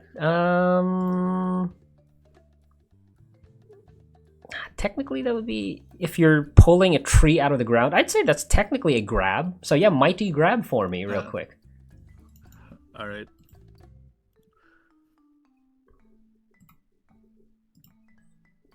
Ah, there we are. It is just a 1 for partial success. Thankfully, Thank the God. action die doesn't matter too much. So yeah, you just pull the tree from the ground and use it as like a, what do you call this? Like a bridge of sorts where Grain can kind of climb off of. Perfect. Alice, how are you helping? Or are you? Oh, she's helping. She'll like stabilize the fucking tree that Igni grabbed, Okay. I think at this so point that it's more because stable for Grain to get on. Okay, and since because grain isn't. Ooh. Okay. Yeah, go ahead and roll. Oh, wait, this is deep wilderness. No. I won't impose that because we already did that last time. Okay, so yeah, go ahead, Alice. I'll say if you're just assisting, yeah, make the same roll. Mighty grab. And then grain. Oh, now you guys succeed. Grain.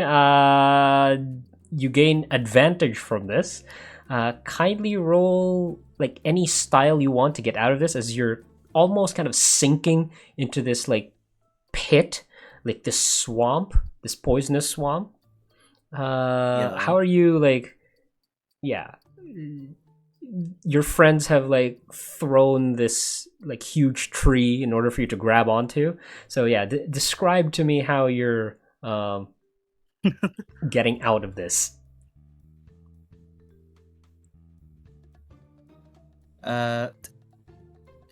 Grain like grips his spit, and he's got his eyes locked on the makeshift little bridge I made for him. He's gonna try to make the shot there so that he can pull himself with Sword and Needle. Perfect. Using your go ahead. Oh, even using like some abilities. Yeah, go ahead. This is advantage. Roll your. I think that's precise, right? It's precise shot. Yep. Yeah. Let's do this. There you go. 2 successes. Yeah. So again, really easy because they make sure it's as close to you as possible, and just sticks onto like the side of this like huge twistwood tree that they've like pulled from the ground, and you just pull yourself out of the muck. And you are safe. Okay, thankfully no one needed to roll anything, and all of you held your breath that entire time. So yeah, you've succeeded traveling to Witnesswood. So as all of you start like, hi, we're good. Hi, Vey. All right. So you've managed to reach Witnesswood. So again, you can move yourselves however you wish. 1, 2, 3, 4, 5, 6. As I describe what Witnesswood looks like. Let me just open that up. Yeah, the Witnesswood is literally what people think of when they think of like Tawanseha, the gnarled wood, because of how huge some of the trees are here. And you can see you are dwarfed by most of them. Again, a lot of twistwoods that you've seen seem to be like oak. But here in the Witnesswood, you can see that the twistwoods and the titular Witnesswoods are like... what's that biggest tree in like California? The redwoods? They look like redwoods like times 10. They are huge. This is probably one of the oldest Jesus Christ. things here in the Sen Coast. And in fact, that's why precise travel here is confusing. And this thing is vast, so you actually double the TN. So your challenge here will be 30 whenever you move on. So that's going to be really difficult. We're going to have to wild out. Lads, we're going to be fucking stuck here. We are going to be lost. Unless lost, or we're going to all wild out and not lose harmony. Yeah, exactly. Unless you... you have a lot of communities here. So you can actually see, because of how big this forest is, there are a lot of monsters here. Some that, if you take a look, holy crap, I had to like put them all really compressed here, if you can see. There's also the Society of Human Interest here as well. The Natian village is also here, as well as Peiku village. So yeah, it looks like Grain wants to go first. So yes, Grain, navigation wise, what are you doing? I'm Hey, just gonna state this though for the fact like Igni upon entering Witness Woods is just gonna yell out immediately, "Witness me!" Jeez. And you can hear the echo. Witness me, witness me. It's just how big and vast this place is. Yes, Grain, what would you like to do? We're back to navigation. I guess Peiku Village.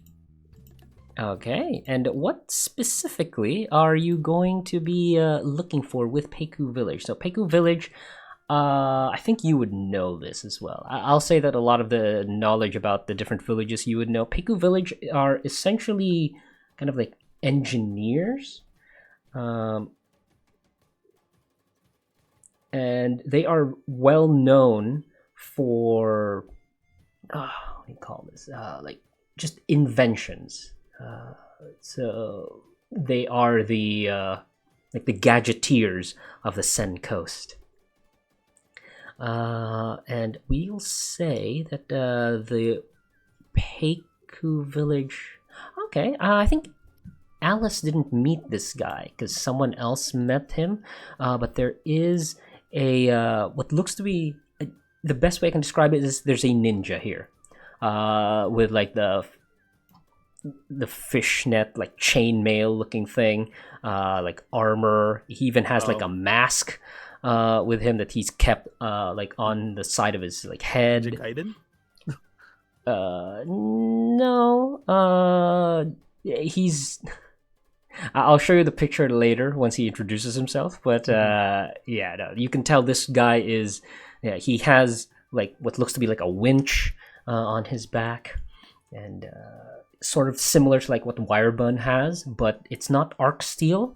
It is more mundane, like a mundane grappling system. And yeah, he has like a bunch of other more mundane stuff. He doesn't seem to be carrying any like arc steel implements like you guys. So it's all human made, or at the very least, modern human made.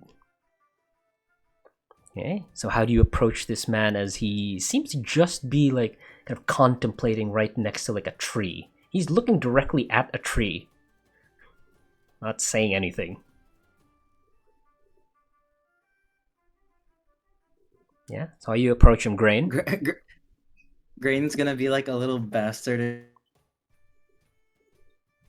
Oh, you got cut off there a little bit. Grain's gonna be like a little bastard trying to sneak up on him to surprise him. Yes, out ninja the ninja. Yeah. So you kind of what do you come in and like scare him, or yeah? What's the plan? What's the first contact? I'm pulling a Chaku. I'm just gonna get as close to the ear as possible, and I just like, hello. And yeah, he's like reacts immediately.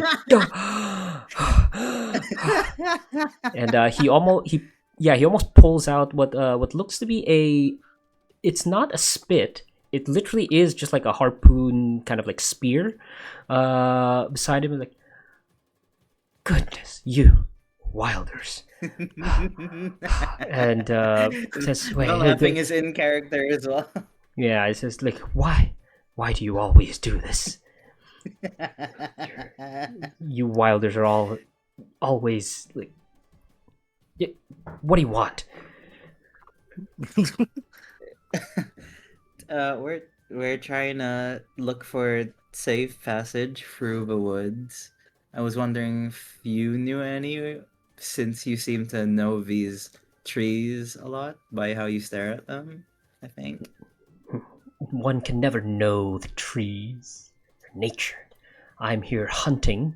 And he looks at you. I assume you've come here to hunt as well, but I hunt the most dangerous of game, Ziziwen. Ziziwen?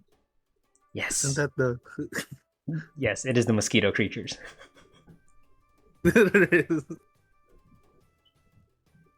Yes, I can see from your expression that you think this hunt is mere folly, or it's not up to your standards, but Ziziwen are vicious monsters.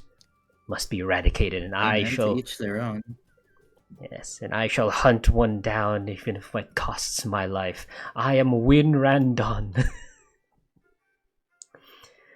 And I think I've met one of your colleagues before who did the exact same thing. And for those of you who did not know, he was also encountered by by Kalan. He did not have a good experience with her as well. And Alice would not have seen this because Alice was also busy with something else. But yeah, no, just for above table. Kalan did not have a good experience with this guy too. Yeah, he is from Peiku Village. And your question, he says, and if you're trying to travel through here safely, I would recommend. And then he points out again through the trees that there are actually marks on the trees, and you can tell that this is a path that's always traveled by a lot of people, because again, it is the witness way. It is like this is the main like place where the Toonseha, the gnarled wood, is known for. So you'd gain 2, I will say, both tricky and precise, because that is both tricky and precise. Looking at, there are like markers, but it seems like it's kind of hidden, and you're not quite sure why that would be the case.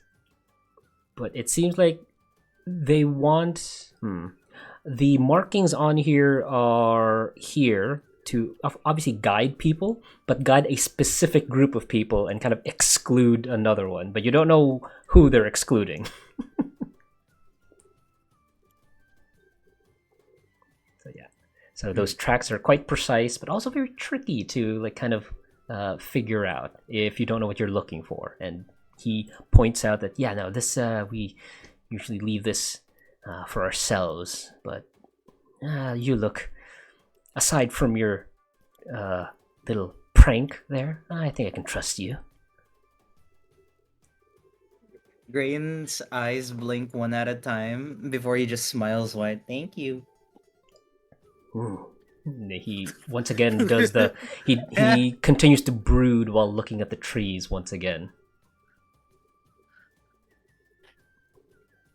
Grain goes back to the pack and shares that information, also recounting in great detail what he did to surprise him. Just kind of give nice, but it seems he might not be strong. Hey, you are not strong, but he is human. You do notice that he is human, so obviously he's not going to be as strong as any of you. Even like the most mundane mutations would be much better than being just pure human. All right. Great. Excellent. So that is Grain. Igni, what are you doing for navigation? Igni is going to go to the Society of Human Interests, because that in its own name is very interesting already. Okay. And what specifically, are you still looking for tracks as well? Or you're going to just... in this case, he's going to look for like if these people have witnessed any any encounters with Smokechaser, or if they've seen Smokechaser flying around. Okay, great. Actually, because I feel like something like that would be of human interest. Yeah. And when you say, again, as I mentioned, the human interests, they are trophy hunters. Again, they don't yeah, they don't care about eating the meat. They don't even care about like hides or using like parts of the animal efficiently. They just want the trophies. Yeah, they literally are just like, they hunt animals in order to say that they've hunted animals. So okay, you can meet. This is gonna make it even more fun for me then. Yeah. So okay. You hop onto, you kind of like try to look for any like human tracks. You can see a very How do I put this? So you are a wilder, so you're used to like tracking and stuff. So you're very good at like, yeah, this is how we should travel. Like we move silently. Make sure to make as little noise as possible so that you don't attract monsters or scare them off. So again, you're one with nature. You find tracks that are the exact opposite. They are clumsy. They are loud. You can see it looks like there's a bunch of like canned food that's been opened and just thrown like somewhere. So it is again very sloppy. It looked like whatever this hunter is does not have any subtlety whatsoever. So yeah, it's not hard to find. There is one person here who's wearing this, like, again, the wrong type of coat for this area, which is very thick. It basically is like a parka. You know, it's kind of like what you would wear if you were in Russia. It's got like a bunch of like tufts of fur all around like the neck. It's very thick, very long, so you can see the edges of it are like just caked in mud already. And he's kind of like, ugh! Blast it! I've not found anything in days now. I thought this place was full of monsters. And yeah, you can just... He's talking to himself as he's doing this. And you can literally see like a bunch of like the monsters that were close by. They just run away as he starts blustering to himself. Yeah, like, you know what? Just to keep up the trope, Igni is actually going to, as an actual wilder and hunter, like literally sneak up on him as well. Which is even funnier, remembering that Igni's like 4'5". Yeah, you are like really. You're very wide, so yeah. He's just continuing to like. He seems to pull out like a compass, and he just like. Useless.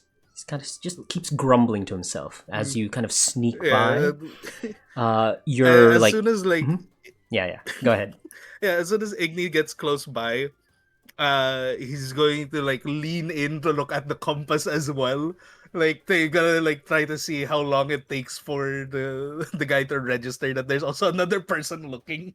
Yeah, well, no, he does not notice you, but unfortunately for you, as you get close, how observant would you be? No, you'd be very observant. Actually, you don't even need to observe this. I completely forgot the rules I made up for this thing. As you get close, as you get like 10 feet, like almost within like visual distance from him, you see that he is carrying an arc steel weapon. And as you've not encountered this, I believe, and I did explain this to the rest, so this is a good place to introduce you to it. It is literally an arc steel weapon.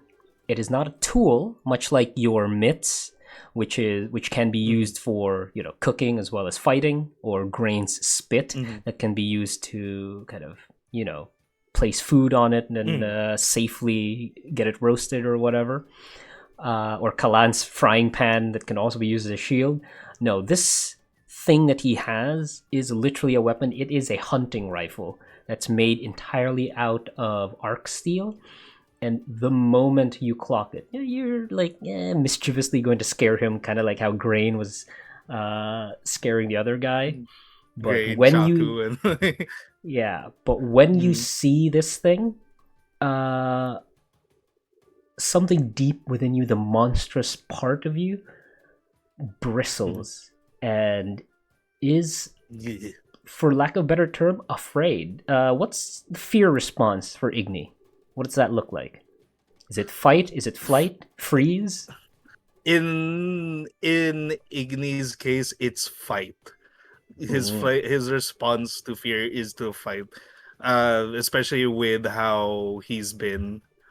More or less, he's just going to like look very angry now, instead like originally he was just being a little mischievous shit about the like trying to sneak up on the guy, but like seeing that he's holding instead of the arc weapon or arc steel weapon is like nah. Alright, so Like yeah, the less mischievous and like more disdain against the person. yeah, but what does that look like? Yeah, visually, what changes? Is it just your posture, or do you spontaneously combust? Because a lot of the others, I will It's describe you a little bit. Kalan kind of basically, Kalan's response was the body kind of like shifted to like a yellow color because electricity kind of. Wirebun, their hair kind of like stood up on end. So yeah, just tell me what visually it looks like for Igni to have like a fear response, this anger. in this case for Igni, he's going to uh his like in between the in between his scales and such is his like it lights up in between the lines, and like it glows a very dull red as his facial expression stiffens, and like literally looks like he locked in uh as he looks at the person. Okay, so as you look at this, yeah, your fear response is fight, which is anger that wells up deep within you, and you start kind of like Carlax, like demon engine, like deep within your body. You kind of like combust. This kind of breaks whatever stealth you're you are having.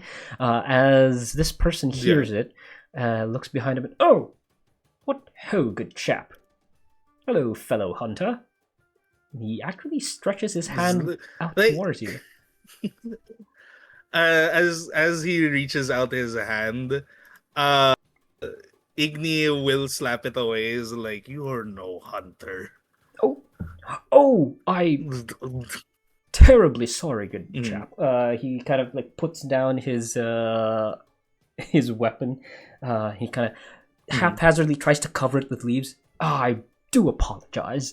I know that your kind don't take kindly to these implements. It's a part of your nature. I'm sorry. I do, as you can see, I am merely a human. I'm not brave enough for any of the mutations, so I need this for defense. You see. As he looks at him like, not brave enough for the mutations, but clearly foolish enough to court death. And as he looks up and down at him, at the fact like he's wearing the most blatantly loud outfit ever in a forest, and like literally looks down, following the tracks that he made with his eyes. Is like clearly like, while even this would be to defend yourself, this would still end poorly for you. Oh, I completely agree, and I seem to have lost my way. I am Jack Ingersoll. I'm with the Society of Human Interests. I was here trying to find some quarry, but again, I'm not quite used to wooded areas such as these. So you'll forgive me for my impertinence. He kind of gives this soft, self-deprecating chuckle. He says, once again, I do apologize. I know that, these arc steel weapons, these knightly weapons, and he still continues to like try to cover it up.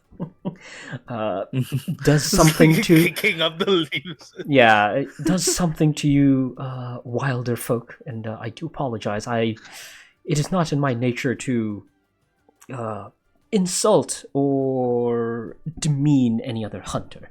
I am a hunter myself. as you can see. Although, again, this is not my area of expertise. Yeah, and also you do get the feeling that as he is like a little bit polite, he's also talking at you instead of to you. Right. At that is like Igni isn't one to understand these like high society types or and such, and he is going to like look at him more up and down, like scanning him. It's like trying to figure out why is he here so ill prepared, and then the only thing that just comes out is like, why do you hunt? Oh, well, unfortunately, I will not be able to hunt like a man for much longer. I'm going to be receiving my gianthood in a month's time, and I wanted to do it, more naturally. Because once I am a giant, I would be much easier to hunt now, wouldn't it?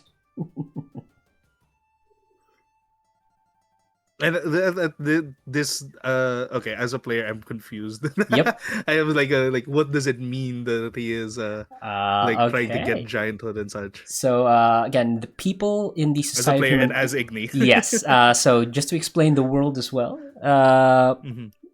if you suck up to Charter well enough, or if you can provide them with like, what do you call it? If you can provide them with something of value, you can go to Ark, which is like the capital of like the only sort of like government body in the one land, and you go through a process where you become a giant.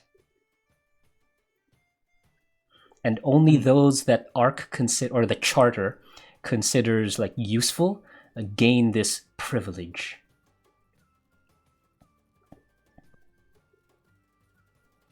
Wait, what does becoming a giant even do for him? He becomes a giant. He has more, a lot of people have different, well, you can ask him, but generally, at least for, just for like general knowledge, a lot of people want to be giants because giants have, well, the fact that you're a giant means you are an important part of Charter, or the Charter of the Ark, which is again like the sole like governing body here in the one land. So that already means that you have the trust of like very powerful people. And of course, if you're a giant, your life is extended. You get to live for a very long time, and of course, you have a giant's body. You can, I believe 5 meters tall is like kind of the average size, or 5 meters like and above is like the usual size of a giant, and that confers upon you the strength of a giant as well. Right. That does make me wonder. Like, is becoming a giant like opposite or like mutually exclusive from being a wilder? Or like, do you have to be human to be a giant? Definitely. Well, you don't know the exact mechanics because that's a close kept secret. And there is a reason why in the one land, the giants actually hate wilders. So the wilders are considered, or at least by an edict from the Charter, which is led by giants, that wilders are considered non-human animals. They've made it clear they do not like wilders. No one knows exactly why, but you could have your theories. But yeah, no, it's kind of exclusive because the giants will not allow any wilders anywhere near Ark. Okay. So like I've okay with that background. Yeah, no, good. Like exposition a little bit, like for world building. Yeah, so at that remark is like like there's the very like the already squinted face of Igni like squints even harder, confused. Like, at that rate, you're not gonna be a giant, let alone find anything useful with the way you are. Oh, I don't even again, think you're useful right now. once again, I totally, completely agree. Which is again why my expertise is actually procuring, like items. Hunting isn't really my cup of tea, unfortunately. And again, this is just I was trying to figure out how to hunt as a normal man before I change completely. So again, if a hunter such as you said so, I can only wholeheartedly agree. You have picked the worst place to begin hunting then if you chose Witnesswood. And then they like as they cross their forearms, they look at him and then like, what are you exactly trying to hunt or procure? That you've caught me there. I assumed that even with my arc steel weapon here, that I could hunt whatever I could find. But obviously, I do not have the proper skills for that. Yes, I was just hoping to find something to hunt. I did not have anything in mind. Like at that point, Igni's like flabbergasted, like, why are you even here? This is like Yes, I know. And again, he tries to like hide it because you can tell from he definitely thinks that your anger, like frustration, is because of like what it brings out, or what the arc steel weapon brings out, because he knows that at the very least, you can tell that he knows at the very least that the weapon does drive monsters to like a fear response. So he at least understands that, which is why he's trying to hide it from you. He's trying to like make sure you don't see it, so you kind of he's hoping you're gonna calm down. But yeah, he does not know less at this point. Yeah, exactly. He doesn't know whether that's you or what this thing is doing, but he's going to assume it's, he's charming. He knows he's charming. So it's probably the thing. So he is trying to like kind of calm you down as well. Igni at this point is like not pissed off because of the stupid gun, but more pissed off at the level of incompetence that this man has decided to undertake a hunt with. And Yes, well, at this point, Igni is like, why even bother to bring the giant waving red flag to tell all the monsters to beat the shit out of you? Why the hell did you bring that? Okay, good stuff. Okay, no, okay. I can tell that this is upsetting you, and again, he just keeps trying to kick it as he's kicked it like a little bit away. I don't care about the gun. I don't care about the gun. I care about the fact that you have signed yourself a death certificate. Okay. Well, if you feel that I should not be here, I can wholeheartedly agree, and I can leave. Yeah, I can just leave. Do you even know your way out? Yes. My specialty, of course. And as he pulls out the compass, his compass is actually arc steel as well, and you can tell that while this man does not know anything about actual hunting, he does have a very what looks like a very complicated artifact, arc steel artifact. It says, yes, this will point me towards any direction I so wish, and make sure that I am safe. That's actually why I've been able to go as deep as I can here, even with my minimal talents in hunting. So don't worry, old boy. I can leave whenever I want, and unfortunately, this thing only keeps me safe. It doesn't lead me, well, doing the opposite of what I wanted, which is find some danger. But if you feel that, and as he says danger, and you being kind of triggered by that, he says, but if you feel like I should leave because it would be bad for my health, I can always follow the direction of my little compass here. Like at this point, Igni is like just absolutely livid at the fact like you've decided to literally glory chase, but have not made a single preparation to like try and achieve said glory, and like it's just like rattling inside his head like a fucking ball bearing inside of an empty tin can, as he's like, Okay. where have you gotten the cojones to decide this when you haven't Okay. even gotten any sort of training or information? You don't even know what you want to hunt.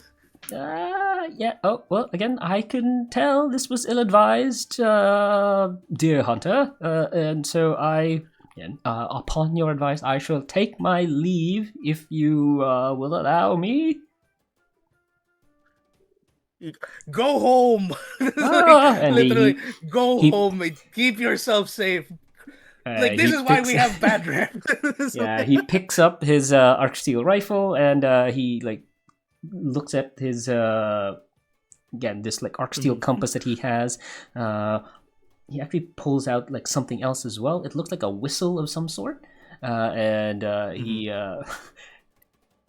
yeah, he pulls out the whistle. Oh, right! He blows on the whistle, and whatever. I don't know how much is left of this, but whatever fear response you had from that is now gone.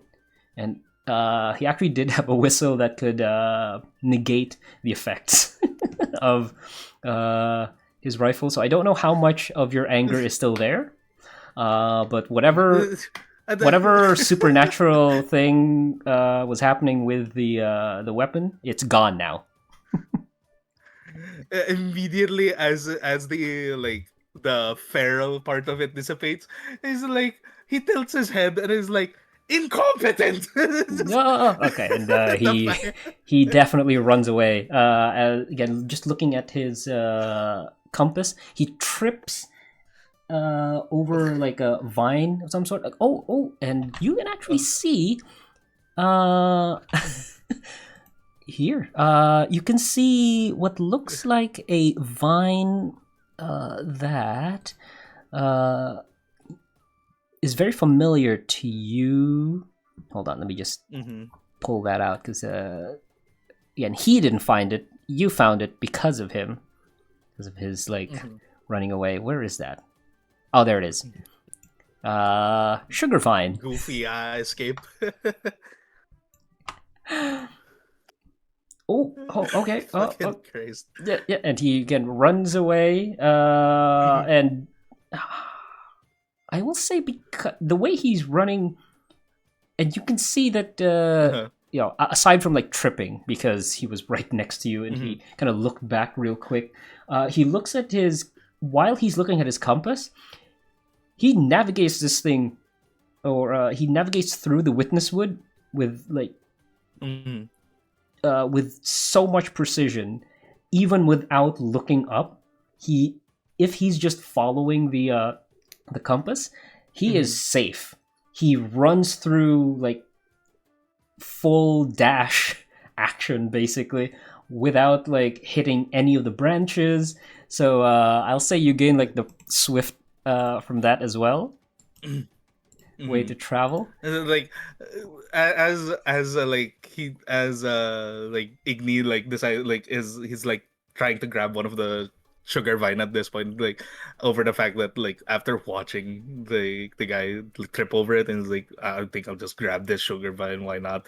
But like as well as he's watching him, he does think to himself like, I should get me one of those, like the compass. He's thinking of the compass, but then he thinks back to the weapon and is like, why bring a gun when you don't even know how to like hunt? And it's like just taking turns. I was like, it's no better than a stick. With that said, I will say as well, as he runs through, he does again with your anger still at looking at him, you can see that he passes through a space that's been burnt out.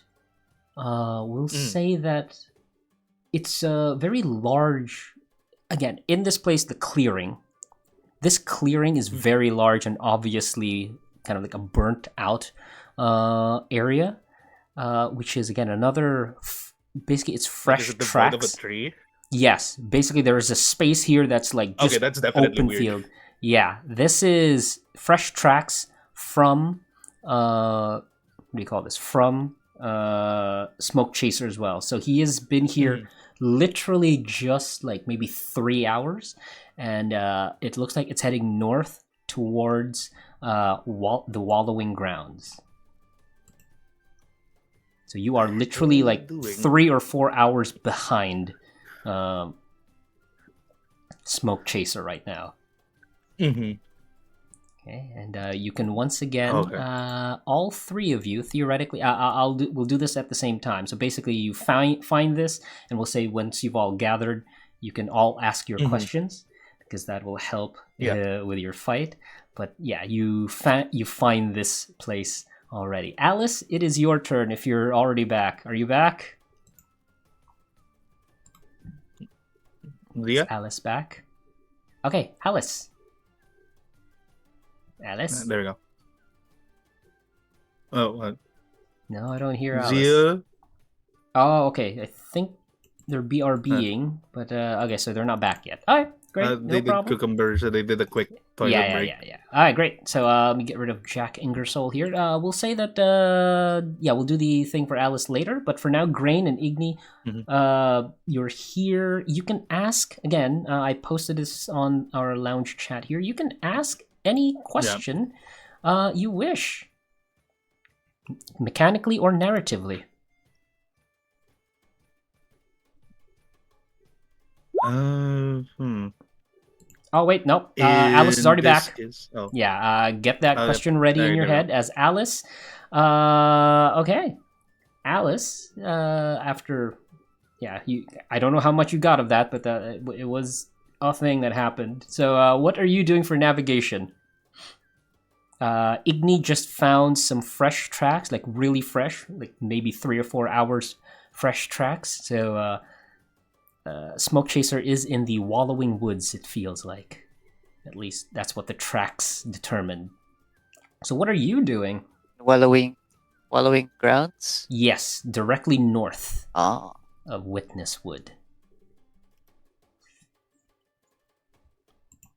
So, what navigation thing are you doing? I'm gonna go look for more ingredients. Okay, for this area. And what community are you interacting with for that? She's gonna look for the Mamudo in Ooh, this the forest. Mamudo. There we go. The Mamudo are... Hold on, let me just double check. I believe those are kind of like bear-like. But I'm going to double check with my book of... Oh, actually, no. These are similar to kind of like Atticus is. So this is a... what do you call those? Like pangolin-like creatures. So it has like a shell. Okay, great. So, here deep in the Witness Woods, you're trying to look for more ingredients. Perfect. The Mamudo that you're looking for, there is one. It's very big. Once again, like all monsters. But this one is a combination of, again, in the real world, it would be a combination of like anteaters and pangolins. So it has a tough shell on its back and has like that long tongue that an anteater has. But it does not eat ants. Instead, they are more sweet stuff like nectar and honey. So they're like looking for any like sweet stuff. You can actually see they're actually going for some sugar vines. So unfortunately, you can't gain that part because that's what the Mamudo already has. Instead, okay, I will just say, since you've gone through this like multiple times already, I'll say that you gain info on the fact that there are crab eye mushrooms here as well.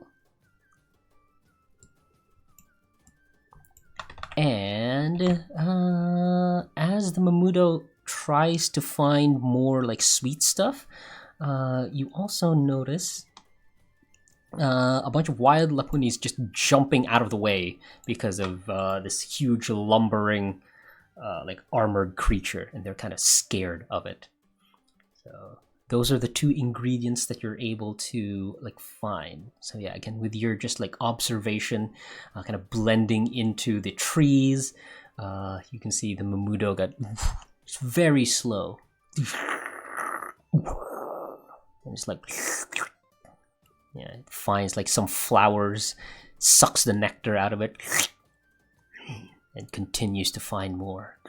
And weirdly enough, it also has claws, and you kind of don't know why it has claws, considering all you've seen of it eat is like nectar and stuff. So you don't know what else this thing hunts. But the fact that it has claws, it might hunt something much bigger. But for now, yeah, it's just drinking nectar. Okay.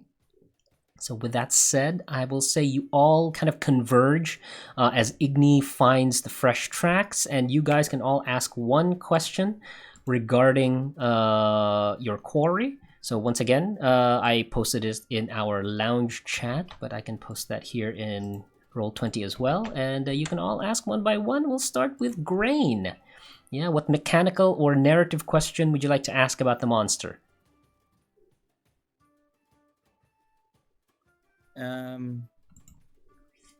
I guess narrative-wise, what kind of food does this monster like? Ooh, okay. So you know that Hutangwa love to eat meat. They are more or less... what's the closest equivalent of this thing? I can't... There's no equivalent because they eat like chickens, basically, or waddle wings in this like world. They're called waddle wings, but they're basically like, Boy, chicken. what a time to have a hometown Foxes. staple of poultry. Yeah, and then they also eat like sheep. So I guess there's no like equivalent in like the real world for that because of how big these things are. But yeah, they basically eat meat.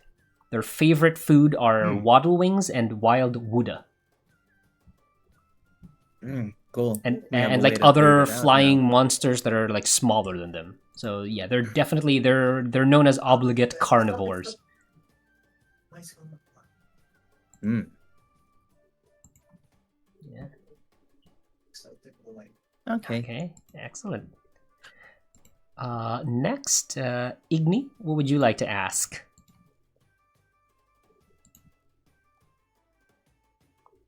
Oh, Igni. Oh, okay, sorry. In this case,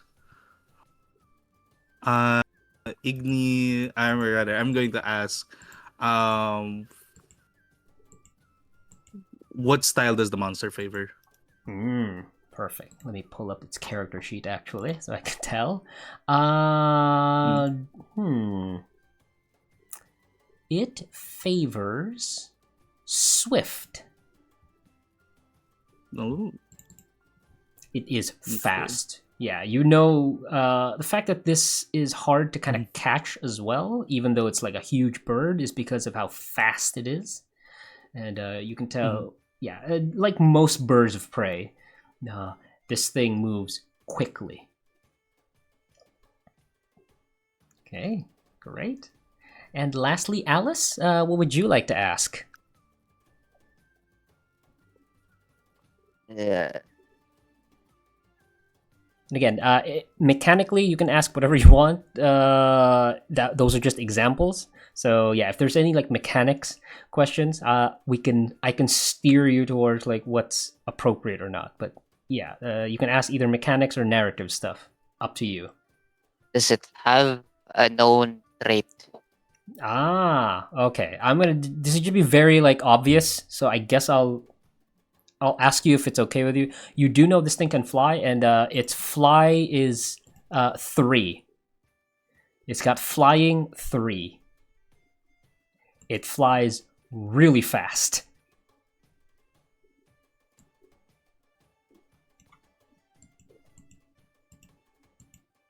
It's pretty good for you as well. But yeah, one of its traits is flying, and it's like one of the best flyers.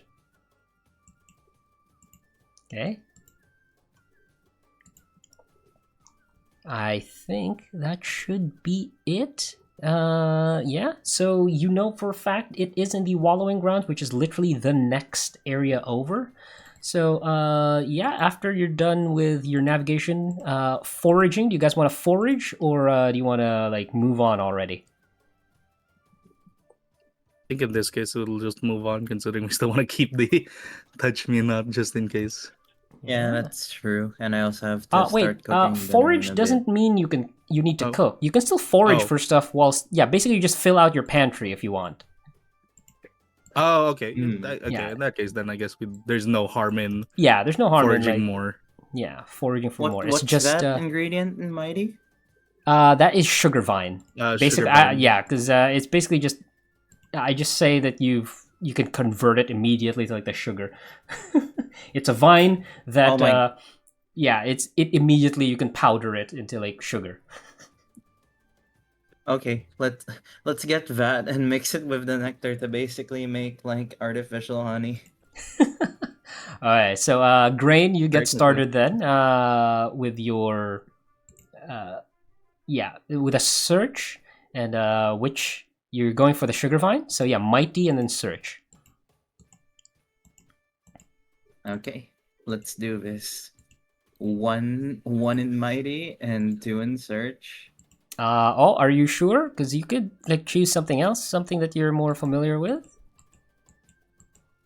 I could, but Oh, you want to I'm not diversify really your like feeling ingredients. crab-eye and Yeah. Yeah. You do. Or you kind of have a lot of that already. Okay, go ahead. I mean, there's nothing to Let's do lose. this. If you fail, you just don't get anything. Oh, that was so close.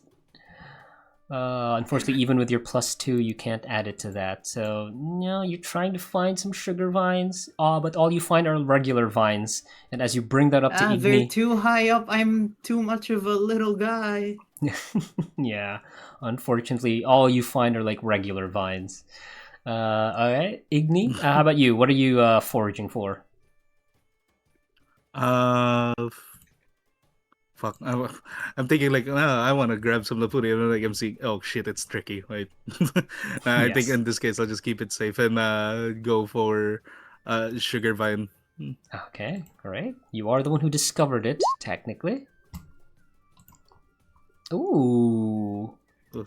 Theoretically, we get a 9, or, once again, with insight, I will say, if you sacrifice that insight, I will provide another ingredient. Wait, what does grit do again? Grit increases For this your success. For example, your action die is 7, so you can bump that up to an 8 with 1 success. Okay. I think I'll just go for insight then. Okay. And I I think will 7 say, sugar vine is already a lot, to be honest. right. And actually, no, you get 8 because you have a search +1. Again, your pluses, okay. you can add that to your action die as well. So yeah, good. Let's see. So let me just put the sugar vines here first. So you will have 8 of these. Fantastic. Yippee! And if you're using your insight again, just because flesh all of this out, you know Technically for Swift, I screwed myself with this. For Swift, technically, there's two you can get. Depending on how you roll. You can get either worms or the Wari egg. Egg? Yes, Egg. eggs. So yeah, while looking for sugar vines, you kind of look up into the canopy, and you can see that there are like nests up here for like waris. Waris are essentially the closest is like pigeons. They're kind of like pigeons. Mm-hmm. They were considered Damn, like the I feel primary. cheated. Yeah, like the primary poultry of like the ancients, like the Green Kings, and yeah, they used to be like the primary poultry of the Age of Kings and stuff. But now, now that they're gone, these things have spread everywhere. So kind of like pigeons are like rats. They've Rats with wings. yeah, they have spread everywhere in like the Sen Coast, and they have like nests here in the Witnesswood. Okay, great. I'm just gonna say, like, Igni is just gonna like grab the sugar vine that the hunter guy tripped on, and then like he's gonna pull on it, and that's why he got extra. Yeah, no, you just like super easy to get. Excellent. Alice, your turn. What are you foraging for?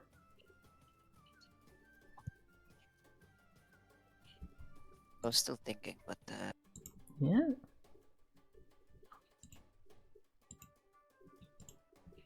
I would like a try at the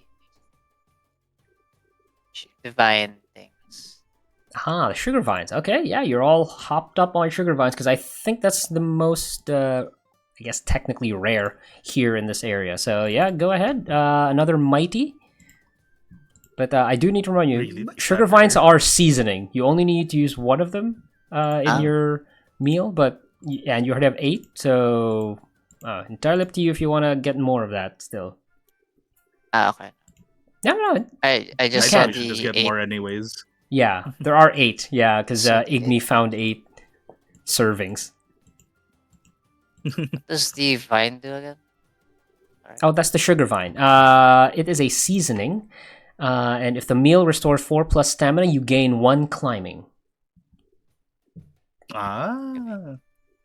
Yeah, it helps you climb because apparently it's vines. So, I might have. so Yeah, silly. I might change the icon for that so it's not quite as confusing because sugar vines are supposed to be like, once it's milled, it produces a fine white sugar. But I guess before it's milled, I should put like the thing there. But yeah, I'll do that some other time. Yeah. And how about I go for the eggs then? Okay, Swift for the Wari eggs.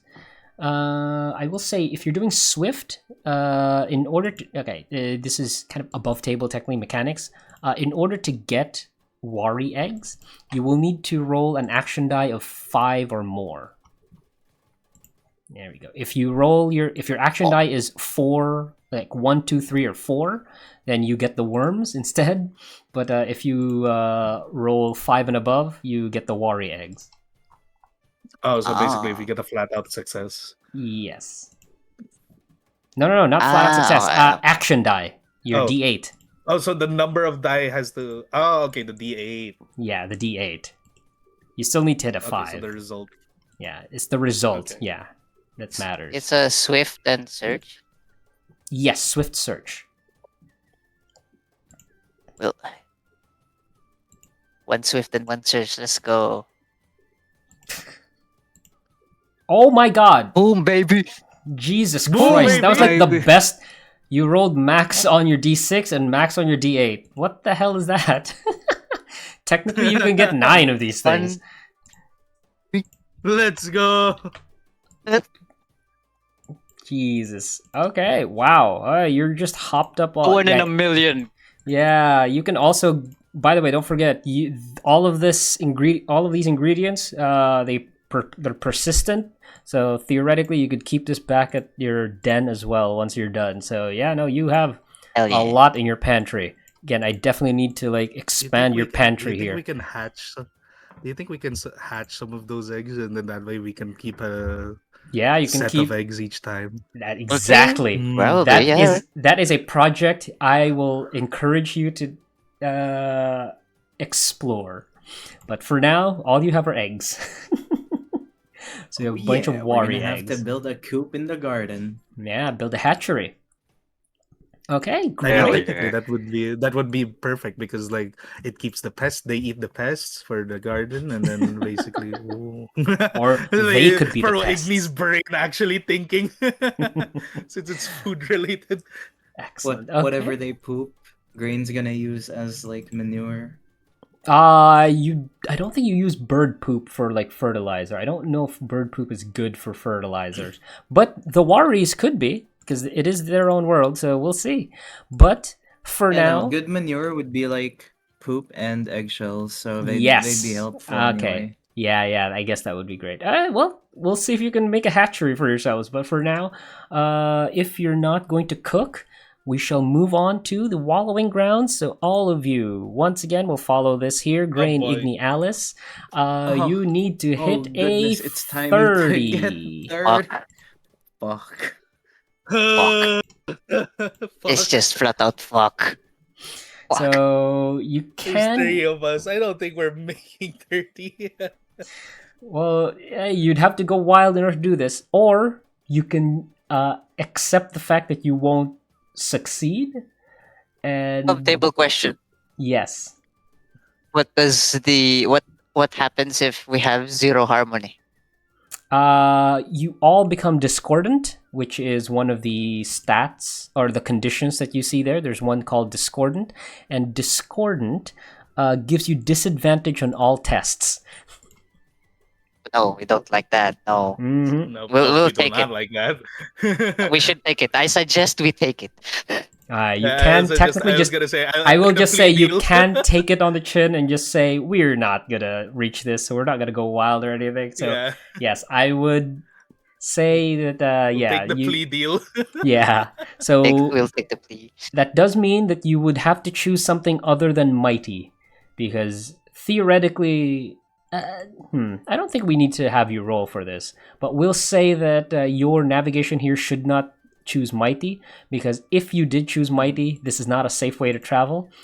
You would take the whole 30 here as like stamina damage. Oh fuck that! Yeah, so that's what Yeah, safe fuck travel that. does. So if you safe travel, that means you don't take any stamina damage.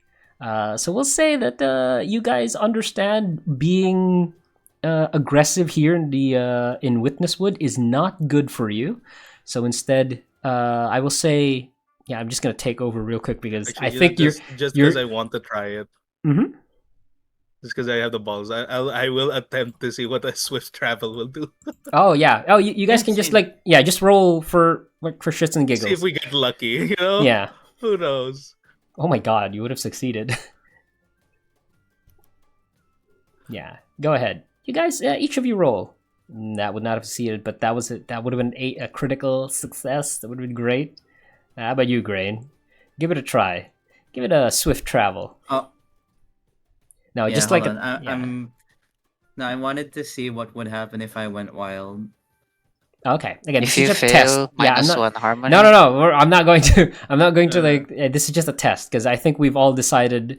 Yeah, we can't Yeah. beat this. I just So yeah, still go cannot ahead. reach in. Yeah. Yeah. Alright. Yeah. Oh yeah. No, yeah, my yeah, God, no, like we're the cooked. worst We're- one on Jesus. D20. We're cooked. Thank goodness. Yeah, no. Our travel rolls are so shit. Our Yeah, I combat know. rolls are gonna be fucking exquisite.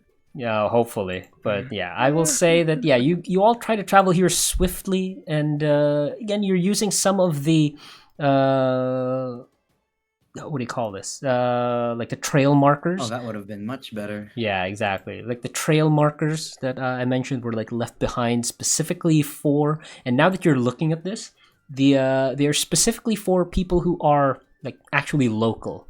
or at the very least, people who frequent like the woods, because they kind of just look like part of like the foliage or a part of like the trees and stuff, but only someone who's experienced with actually, moving through a forest could notice this doesn't seem right, and it's actually like a trail marker. So this is to deter people who are not actual hunters from actually navigating properly. So you use that and make your way to the Wallowing Wood. And because actually, I want... Who wants to roll the d6 for like the bad thing that's gonna happen? Sure, I'll do it. Okay. Yippee! Another one. Okay. Poison. Yippee! Swamp. I will say not this time. Instead, Oh, not this time.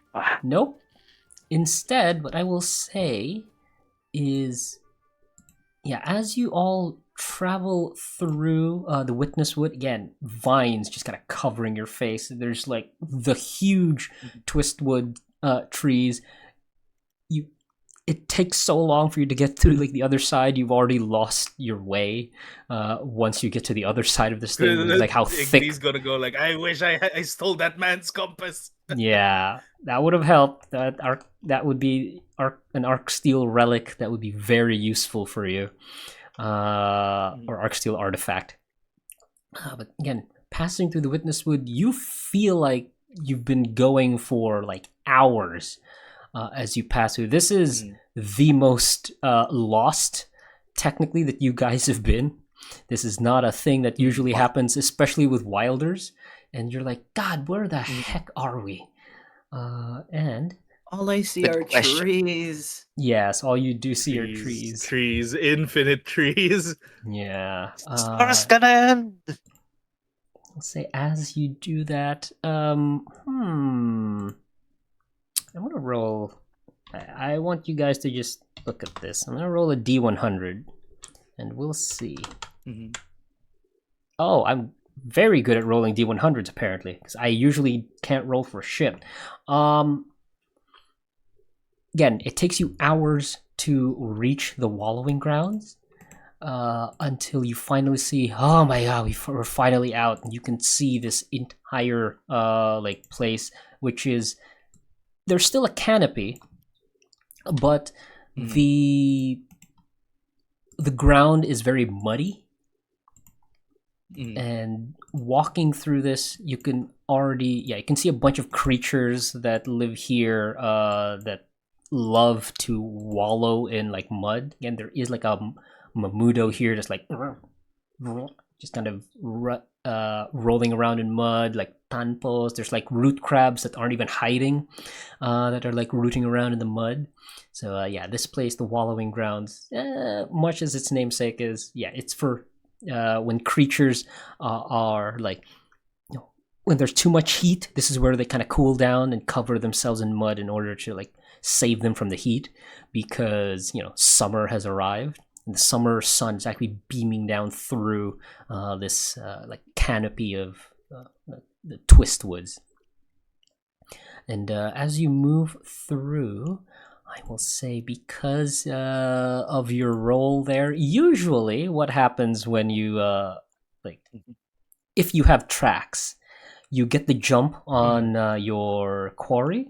You're like, basically you get to ambush them. However, because you failed, after leaving the Witness Wood and landing on the Wallowing Grounds, like, whew, done. You did not notice as you were traveling through that something was already kind of, what do you call this? That was already stalking you. Whether it's because the Witness Wood is so confusing and huge, whether it's because you're one of your like wilder friends seems to be like still angry at that like at that incompetent. That other quote unquote hunter. You did not realize that Smokechaser was already on top of you. So Oh shit! I gain an ambush round instead of you guys. So let me just take a look at the ambush rules here. First round. Okay. Monster has initiative. Okay, so perhaps strong use of time. The guide says each while there's distance and from 0 to 4. Oh, I get to decide where you guys stand. Okay, fantastic. I want all of you to be. Let's see. So we have Alice, we have Iggy, and we have Grain. I want. Okay. Iggy, you're going to be at 0. The rest are at 3. Okay. Actually, it doesn't matter now. Why am I yeah. 0? Because, let's see. You're the one that looks like the most similar to, what do you call this? To the Hutangwa's diet, which is meat. And you're easier pick. You're basically you're a snake, and this is a bird. So Yo, Oh, God. You know what? Fair enough. So what I will now do is, hold on, let me just double check. So fiction, ambush. He's gonna be predator. like slightly insulted at the Smokechaser. Like, why? Not enough meat on the bones? No, too much His meat. chest. Wait, too much meat. You might punch it. That's why it's. That's why I chose like what I thought was Too much like meat. a lot of meat, but not enough meat to fight back, basically. So okay, Smokechaser will get a turn first. I will choose a target. Hold on. What's the AI for this again? There's no one's exposed. Good. No wounded. Okay, nope.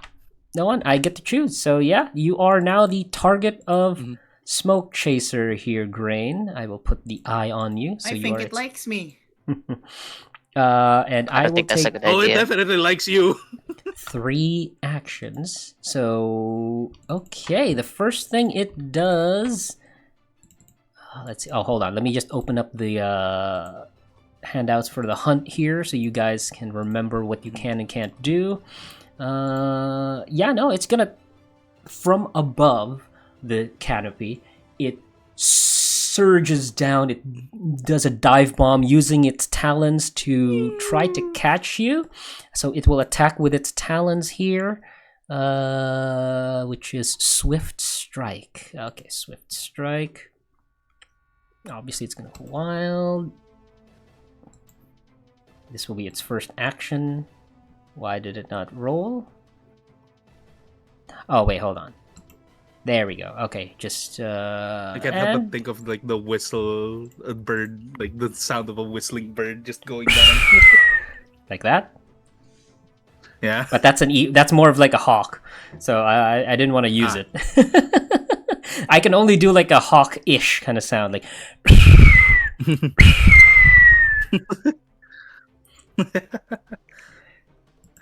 God, I'd be horrified now realizing if there's a. Freaking, Okay, so what do yeah, you no, call it it? succeeds.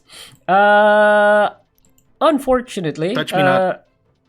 Yeah, no, don't worry. Yeah, touch me not. Oh, even better for me, because as it dive bombs, again, all of you are like just exiting the witness wood, and you can just see from behind you, like just a few like paces back,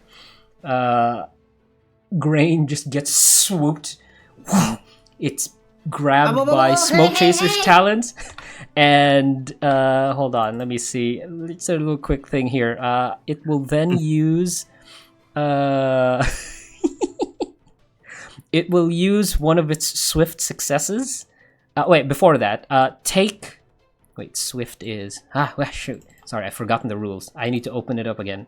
Swift will be stamina damage. So take 11 damage first, Grain, as the talons grip into your body. So you take 11 stamina damage, and you say you have touch me not, right? So I also take 1 stamina damage. Yep. Okay, great. And after that, that costs 2 actions. So I've used up 2 actions for a swift. No, actually, that's 1 action. What am I looking at? I'm an idiot. Swift strike. That's 1 action. It will then spend its 1 strike to add it to the 3. Turn it to a 4, which means an extra success. It will use that extra swift success to move without using an action. And what it does, it flies straight up. And it is now in the air along with Grain. Grain, you are 80 to 90 feet in the air right now. Jesus I Christ, can see this- Natia village from here. Yeah, as this thing has you in its talons, and while you're up here, it will then use a precise strike with its beak. And because you are also caught, so can you put that on your character sheet? Remember that you are caught, meaning you cannot move unless you punch your way out of this one. Let me see. Okay, so yeah, it will. It will use its beak with a precise strike. Okay. Wild. Just normal for now. Oh my god, it misses! God bless. As it tries to bite you with its it tries to peck you with its Not beak. enough meat to hit. Yeah, no, you just gotta your body is very snaky, so you kind of just whoop, dodge just a little bit for it to not hit you, and it then grabs you with both of its talons now and make sure that it kind of stretches you out so it can it had you in one of its claws or talons, but now it has you in both. Okay, great. That is the ambush round. Subsequent rounds, you guys can start. So put your initiative trackers down here. I'm going As up we- first. Switch to the hunt. A second. Whoop. Nope. Yeah, first come, first serve. So Igni wants to go first. All right, Igni. Yes. Yeah, you go first. And I think I need to remind you as well. This thing is in the air. Yeah. That means the best you can do is to be within 2 strides of it. Are you sure you want to go first? Oh my god. If it's in a different Yeah, terrain, no, I mean, either. yeah. I still technically have to get close anyway, so I might as well spend that getting closer. I can't hit it if I don't get closer. So yeah, I'm gonna go within, of course, stride 2. Okay. So that's 1 action down. It's been a bit. Yep. Yeah, you have 3 actions. Igni is technically going to prepare for one as one of the actions, of course. Great. Considering that is going to be one thing. Damn it, it's too far to do a taunt. Yeah, no, it is. You can just see it. Again, it's grabbed Grain. It's literally circling above you. Grain is just you see Grain actually can dodge one of the beaks.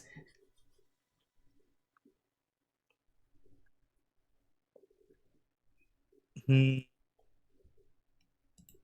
not like I can prepare a second time. No, you can only prepare once. You can improvise, but Yeah. that depends on what you're planning to improvise. I think, yeah, you know what?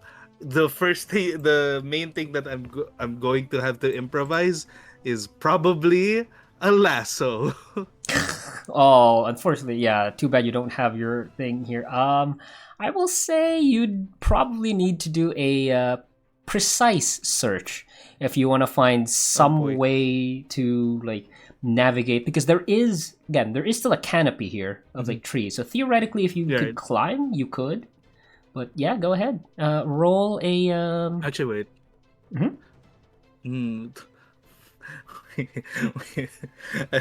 No, I just thought of something really stupid. Like, Hey, there's no such I thing. just realized so.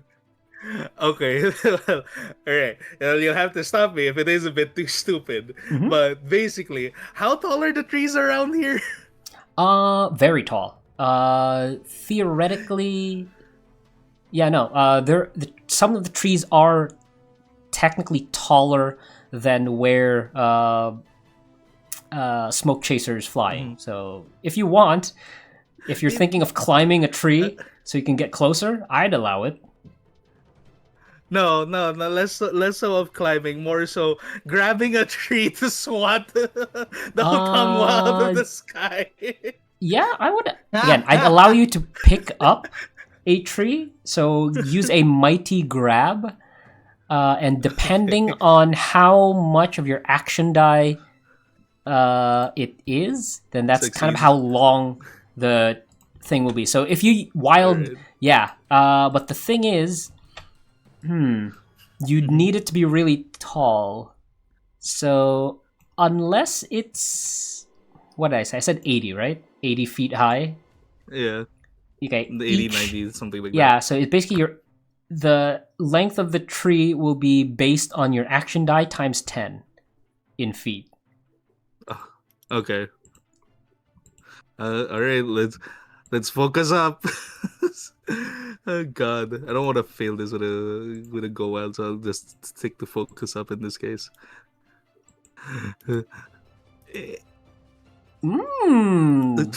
A 40-foot tree. Not quite tall enough, unfortunately, but yeah, you do pick up like. He's gonna like yell out to like grain, just like in the swamp, jump on. Grain's Yeah, gonna try to great. yell. Grain's gonna try to yell back, fighting against the air resistance in his face.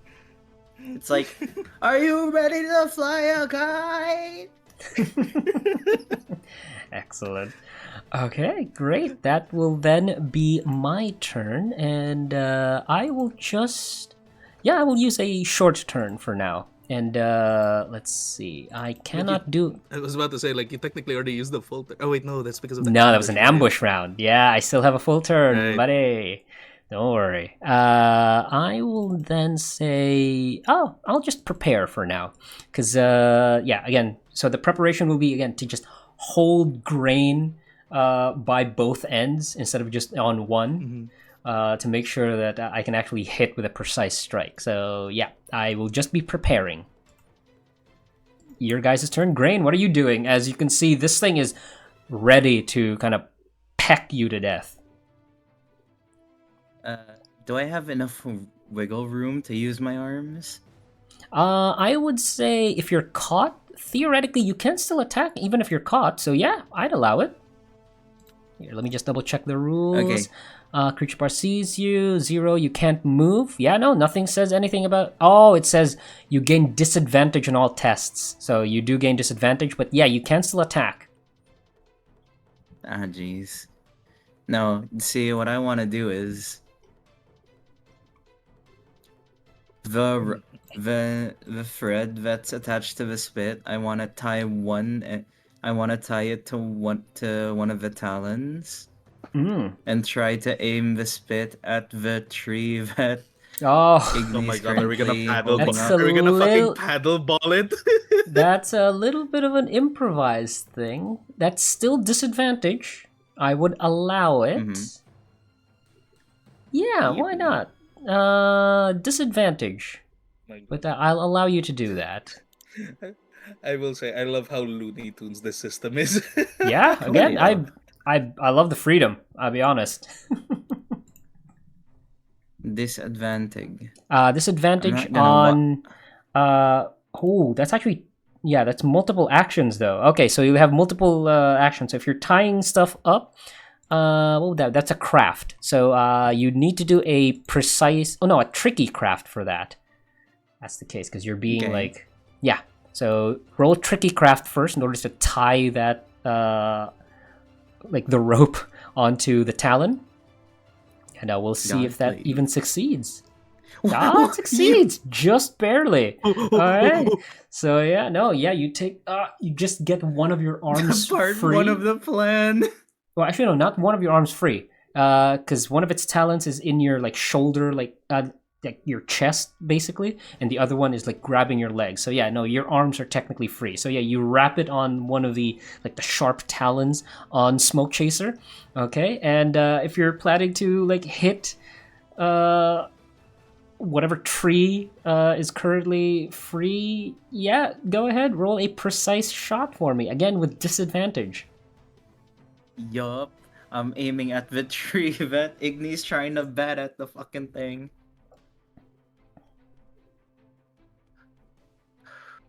Because yeah, you can throw it at like stride too, I believe. You have good range on that thing. Yup. Ah, if only you could fly. Ah, fuck, that would have been really good. Oh, yeah, you throw it. Again. It just misses. Thankfully, because you tied it to the talons, you do not lose your weapon. I was going to take that away from you if you hadn't tied it properly. Here's what, again, just above the table real quick. I was gonna, if you didn't tie that properly, I was still gonna let you throw it, and then you would not have your weapon with you or your tool with you. I would be perfectly honest, that's what I was gonna do. But thankfully you did tie it, so it is dangling from the talon. And yeah, you kind of just Great, pick now it one right of you there. just needs to grab it. Oh, you want to leave it down? Alright, I'll allow it. You don't want to pull it back up? Yeah. Alright, you're just gonna leave it dangling there. So yeah, this thing is just flying. I'm gonna need the rest of my actions to do a certain thing. You do have one action left. That should be enough to brace, right? No. You had... Those were two Brace is different two actions things. you did. Two Yeah, actions. brace is 2 actions, unfortunately. Oh, hot damn. Alright, I'll just use it to prepare. You prepare. So you have 4 actions next turn. I'm gonna put this here. I might use a different thing for that in the future because I don't know how to put just like number 1 there. Okay, that is your turn. Now it is my turn. Another short turn because I did have an extra thing prepared. I will do my precise strike against you with its beak. Let's see. Okay, yeah, no, it's nothing special here. Grain yells out to Igni, Igni, twirl the tree around my spear like you're using a fork against spaghetti. This way is like going the opposite of the rotation. Damn it! I think it's hard to tell what rotation. Yeah, you I'm are. facing up here. Yes, you are like kind of face up looking at this thing, and as it tries to peck you, no, just normal. Oh my god, I am rolling like crap. God hey, damn it, no, this is bad bird. Yeah, no, it's yeah, your body's a bit too wobbly for him. He can't like quite get enough like purchase. Damn it. Man. Yeah. Okay. No, that is my turn. Back to you, Alice. Hey, Don't you guys wish you so what you the could fuck fly? is happening? Holy shit. Yeah. I Grain mean, is currently well, 80 I think- feet in the air, in the Well, talons of Sans Smokechaser. 40. Sans 40 if you count the tree as the closest possible point. Sure. Is the thread, was it the thread? Oh yeah, no, the spit. Yeah, the it was spit is specific. dangling from like the talons of like because it's tied into the Could talons. Yeah. springboard off of the. You know what? Yeah. Again, what do you want to do? It's dangling, but Yes, it's it not is. like near the tree. No. It is free dangling. It's like it's trailing kind of behind. Dangling. I'm gonna since I'll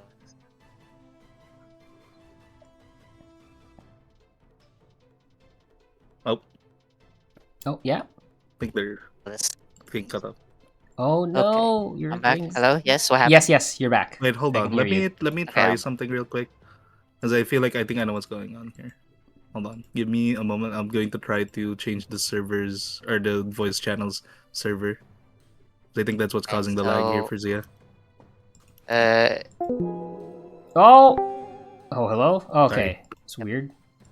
Yes. That better? Alice would notice the distance, the distance, even though there was like a tree that Iggy is holding, and there's a Yes. spit that she I will sees say. shimmering on the sky. Like, what the fuck? Yeah, I will say you can jump for that.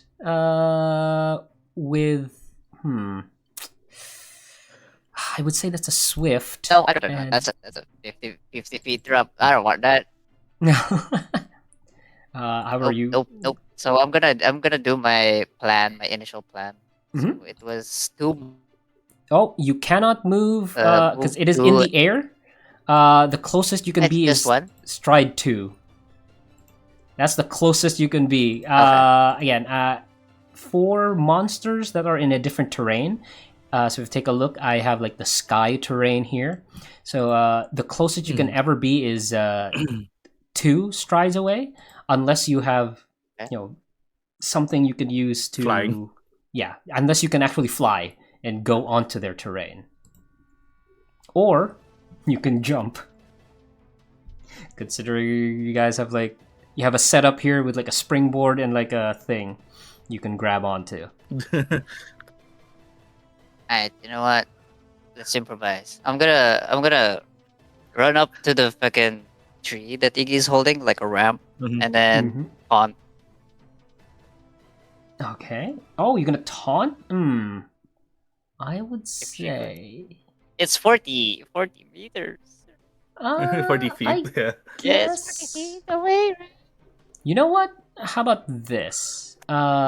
You spend an action to run up this one. I will say you can. Hold on, let me just take a look. Yeah, okay, sure, go ahead. But taunting from this distance, you would have to shout really hard. So I think I would have to. You would still need to make a call. Scream. Yes, I would still need you to make a call at the very least. So go ahead Mighty and call roll. time. Yeah, a mighty call for me, because you need to be like really loud. Because jumping on top of this, Iggy would help you like kind of balance this. So yeah, no, go ahead. You'd run up, make a mighty call, and we'll see if your voice reaches. Ah, it does. Fantastic. So as this happens, yeah, that's your first action. It sees you as you make this like. Yeah, what does the what call do you make? What sound do you make to like catch his attention? It's like a horrendous. It's not like a human voice, right? It's not a human womanly voice that would scream. It's a insect that screeches. Ooh. It's like a strong, eerie insect. Like it's not trying to intimidate. It's like saying, "Get the fuck over here!" Yeah, you just yeah, it's like a bunch of chittering sounds, and that does gain its ire, as yeah, it wasn't able to do anything to its quarry in its in its claws, in its talons. So yeah, it will do something later. But for now, its eyes are on you as you catch its attention. Great. So that is your first action. What's your next one? You have 2 more. More than that. Feel, what else can I do here? Yeah. You've already improvised. Actually, no, you only have 1 left. I forgot you moved. So yeah, you have 1 yeah, action it's left. one. Yeah. Yeah. Oh wait. Yeah, you moved and you taunted. Yeah, so 1 left. You eat I a know. snack. I don't know. It's just prepare. She's Yeah. gonna pull out her lever. Yeah, you unsheath your cleaver. Get ready, as you know you are this thing's next target. Fantastic. Okay. My turn then. I will use Smokechaser's first or only full turn, because there are only 3 of you. And incidentally, we'll let go of Grain because you're not worth it, and you fall from the sky. We'll get to you. Are you, Yeah, are you 'cause- breaking up with me? Yeah, he is just going to let go. You are free in the wind. Shit, I'm This gonna have to thing's use not one of my worth it. actions to catch my spear, aren't I?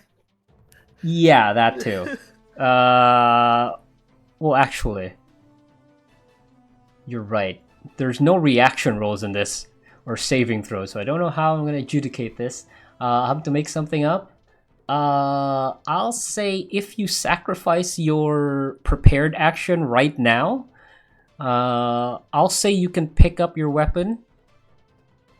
Yeah, I'll say you can pick up your And just weapon, keep like as you dangling. fall down. Oh, you want to stay on it? If you want to stay on it, I'd have to have you roll. Yeah. Ooh, this is tricky. It's a thing that it's not in the book, but I will say sure. We'll get rid of your prepared action, and yeah, out of turn, just roll a grab for me. You decide what style. I'll go for Swift. Okay, swift grab as this thing lets go of you.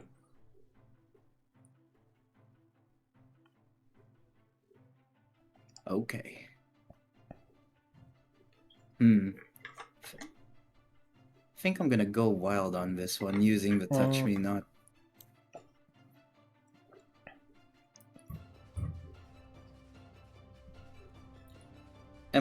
Do I still have the disadvantages of caught? Or No, not because you've anymore? been let go already. You're not caught anymore. Yeah, Awesome. get rid of caught. Yeah. Alright, fellas, I'm about to do our first and maybe only go wild roll. Oh boy. I'm gonna be using the touch me not trait to like use the small spikes to help me stay on. Okay. Yeah. Perfect. Try to locate to a more stable ground like above. You son of a bitch! Do you know who you're messing with? You're messing with a loser. Great. Fantastic. Oh, going wild with a Nice. 2. That's but We didn't lose Harmon. We can go wild one more time. yeah, no, as you fall, you grab on. I will say technically you're not caught, but you are at least within 0 strides of this thing until it lets go. So you are still, or your thing is still wrapped onto its talons, and you are holding your spit by like where the handle is actually supposed to be, and you're just kind of you're being dragged along with this. As I use my first action, technically my first action to kind of dive bomb Alice as well. So let me just take a look here. Alice just hears Grain's voice slowly approaching. Hi, Alice! Yeah, and I will do an attack with the talons as well. And because I am a pursuit predator, moving towards a creature, I gain advantage when I attack. So this is a swift strike once again. As Alice, as you see this thing kind of dive bomb towards you, talons out, and you can see Grain is like kind of being kind of dragged along with it as well. Straight at you. So its first movement is to bring you here. It's its first action, and it will now attack you with advantage. That is a 4. No, that's a 3. You take 3 stamina damage. As once again, it uses haste to use an extra swift success to fly once again straight up into the air. So there are now 2 of you in the air, 1 in its talons. So you're also caught, by the way, Alice. I am. Wait, hold on. Mechanical thing. I have slippery. I can't become caught. I can't be pushed or pulled either because I'm sturdy. So no. how does that work? What that means is once you're inside the talons, I will say you can decide whether you only take damage and avoid it, or hold on. It says can't become caught. I will say that's a choice, because if you want, you will still take 3 damage, so do that first. But you can decide whether you want to be in its talons so that you can be in the air as well, or you can stay on the ground as this thing flies straight up. It will fly straight up. That's its like AI, basically. That's its personality. So either you can Clip its wings. yeah, either you can be in its talons and be within 0 strides, or you could stay down in the ground and be 2 strides away. What would you like to do?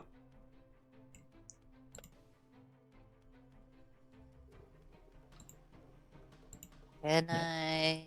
Can I? Can I? I will say that even if you are like in its talons in the air, I will say you won't, because you technically can't become caught. Yeah, it's just you're going to be in the air, and that just means you don't have any disadvantage on your tests. It's just you are in the air. That's the only thing I'm like telling you, is that if you decide to be in its talons, you will be in the air but not caught. You're also 80 feet in the air, so what would you like to do? I don't need to grab, right? No There. need to grab. It is trying to grab you and you're letting it, but once you're in the air, you're free to do whatever you want. I'm just saying that Okay, you'd be so in the air. Okay. So I'm not like caught, right? No, you wouldn't be You're caught. not caught. I'm just saying that you would be in the air without the ability to fly. That's the only warning. That was the drew only me? thing. Pardon? No. Basically, it tried to grab you, but you use that attempt to grab you to like climb onto its claw. Yeah. So basically, remember the tongue was really big. I'm at its feet right now while he's flying. While it's flying. Yes, while it's flying, yeah, you can be on it, essentially. But again, the problem is you're in the air. Okay. So the only question is, do you want to be in the air or do you want to be 2 strides away? Nope, I'll stay here. Alright, great. You're in the air as well. So, yeah, as the Tangwa flies straight up once again into the air with, again, Alice, you're just scratched a little bit as the talons try to grab you, and you use your slippery body to like get out of its talons and kind of grab onto like one of its really sharp, like basically the base of its like whole foot. Okay, excellent. You are now in the air as well. So there's now 2 of you. The only one that's still on the ground is Igni, unfortunately. Yep. Okay, but that was 1 action. Actually 2, because I moved. Oh, I don't have enough to do a peck attack. Alright, I'm gonna prepare as well. And that means we are now back to free initiative. You guys decide what order you want to go as I take a look at the situation once again. I think I'm going to still go first just because I want to prepare like a landing pad for me. Like at this point, like Igni's just gonna be preparing like on the ground stuff for people. Okay, so you're all gonna remain the same, and yeah, okay, that no support. change, no other changes. Great. So Alice, you do see that as you're grabbing onto its like feet, that its eyes are still on you, and it still will try to strike you first. So you are still its target. Nothing has changed target wise. All right, great. Igni, what are you doing? You have 4 actions right now. Yep. Well, obviously, I'm gonna spend 1 to prepare, just to get that, keep that up. And then I'm going to mainly improvise as like as Igni's like slowly realizing, oh wait, they're all up in the air. Shit. And then he's gonna like start like he's gonna shake the tree that he has right now to try and get as much foliage out of it. Because he's basically gonna start preparing a giant leaf pile to try and make sure people can land on safely. Oh, okay. That's an improvised crafting. Oh, that's very. Oh, it's a tricky craft, unfortunately. So we'll boy. see. Yeah, no, it's a tricky craft. That's gonna be. While that is happening, Alice would look at Gray and scream at the top of her lung because it's like 80, Yeah. 80, 90 feet up in the air. She'll scream like, "Hold on, I'll cut one of its wings." Okay, great. Yeah, I'm unfortunately, doing Iggy. my best. Yeah, I'm Iggy, pretty you're sure, trying to technically like. speaking, Grade is doing nothing but holding on. Yeah. So you're trying to like shake the trees, trying to get as much of the leaves off. But theoretically, you improvise. You can use it as often as you want. So right now, yeah, I will say that because you've gotten it started, that this time, if you're going to do it again, it's still a tricky craft. You get advantage this time. If you're going to do the exact same action. I'll try it again. Yeah, no, I'm gonna do the exact same action. There we go. Okay, great. So yeah, you've made sure that there's a safe place for them to drop, if need be. And what I'll say, and you remind me of this: if any one of your packmates falls, they'll have advantage on trying to like minimize the damage of that. They will still take damage, obviously. Okay. It's an 80-foot fall, but at least it won't kill them. Okay, great. Okay, and then Have at one this last point, action. Yes, one last action. And considering that he just like literally got rid of like all of the leaves on the tree, and then he's like, "Oh, well, shit." Immediately decides to like chuck it at the Tangwa. It's a very improvised attack. Like, I'll be doing it swift. I will say, yeah, sure. Or- Disadvantage, and I will say, Okay. again, this isn't in the book. This is a thing because this is an improvised weapon that you're doing. I will say that it'll only be half of whatever your action die is, if it even dents it. So yeah, go ahead. No. You're supposed to use mighty for this because you're throwing something. So mighty shot, a mighty shot. And whatever your action die is, I will divide it because it's an improvised weapon. We're improvising rules here as well. Yeah. Go ahead. Okay, if it's a mighty shot, wait, would that mean that it's good, or is that technically an improvised action? It's improvised.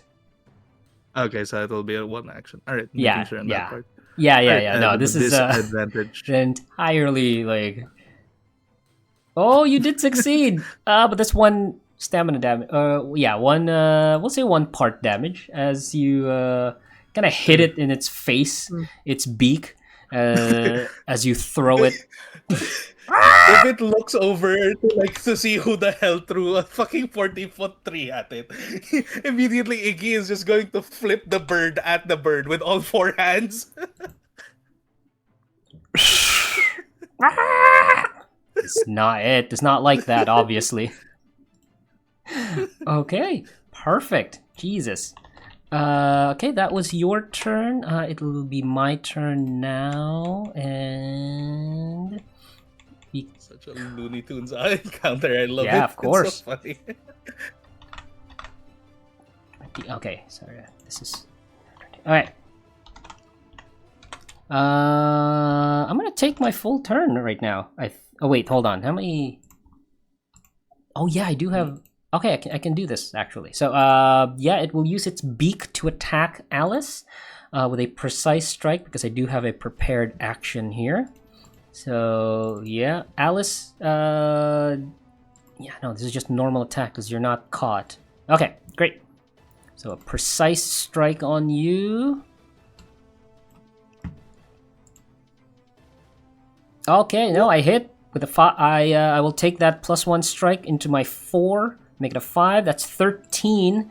Wait, precise is supposed to be. Let me double check. Precise is part damage. So your cleaver takes 13 damage Your Okay. durability goes down. 13, 1, 3. Yes, 1-3. So it's 7 right now. Wow. Yeah, you're down to 7. So again, as it tries to like peck you, you use your huge cleaver to block it, and you can see it starts to crack a little bit on like the not sharp end of your cleaver.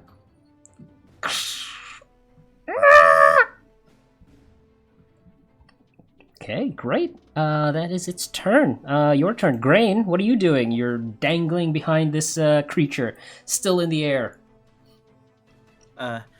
Okay, so Grain like cuts off the where the spear is still attached to the needle to tie it around his own foot as a safety precaution. Okay.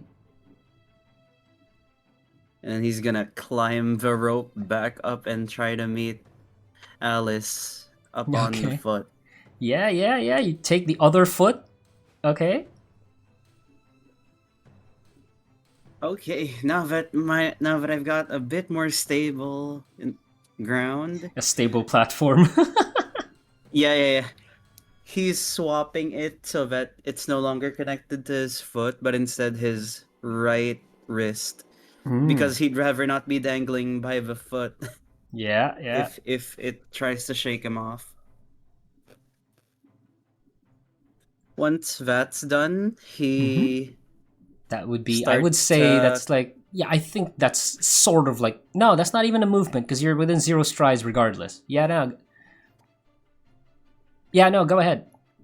Actually, no, you would have been at 1 stride. I'll say, just for the purposes of this, that did take one of your actions. Because okay, that's you should fine. have been 1 stride away because you're not technically on him anymore. You're dangling. All right, so go ahead. What's your next action? Okay.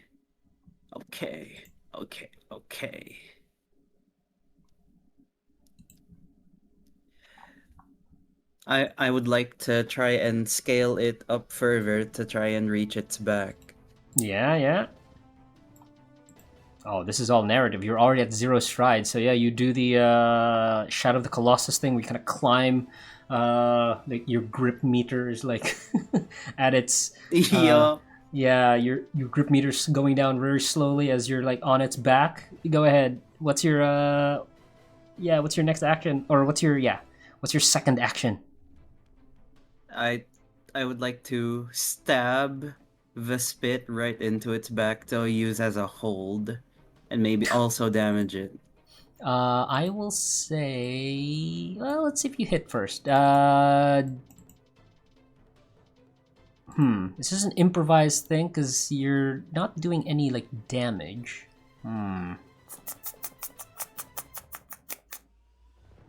I'll say that. You have 2 actions left. This would be like a precise. You'd basically be doing a precise strike if that's the case. Yep. Okay, go ahead.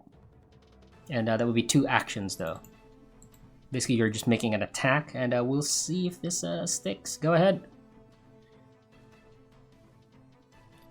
Okay. Let's do this. Ooh. God damn it. And hold on, let me double check. Cause I think precise strike means you're not exposed. Damn it, that's tricky and mighty. Urgh. No one is exposed here. It's kind of annoying. I want someone I'm not to be about to exposed. expose myself on its back. Yeah, as you try to like stab it, it does figure out that you're trying to like stab its back, so it kind of like it kind of shakes a little bit and knocks you off of your feet. Thankfully, again, you are tied to this thing, so you're still like on its back. Okay, but that is all of your actions, unfortunately. It comes to my turn. I got to where I desire to be. Yeah, I will use my full turn to once again do a precise strike on Alice, because Alice is still on my leg. Okay, precise strike. God, I hope I hit this time. Oh, a hit. I will move that into a 10, actually. Precise strike 10. Hold on, double check. Oh, it's still part damage. It destroys your cleaver. Okay. Thankfully, I don't think that goes through. God damn it! No damage is going through to you specifically, but your cleaver does like snap in half as this thing pecks at you directly. And yeah, so your weapon is now broken until you can repair it. But that shouldn't be too difficult for you. Let's see. Okay, unfortunately, that's all it can do for now. I have one more action left, and that last action will be reserved for another prepare. Okay, so my full turn is done. Alice, it is your turn.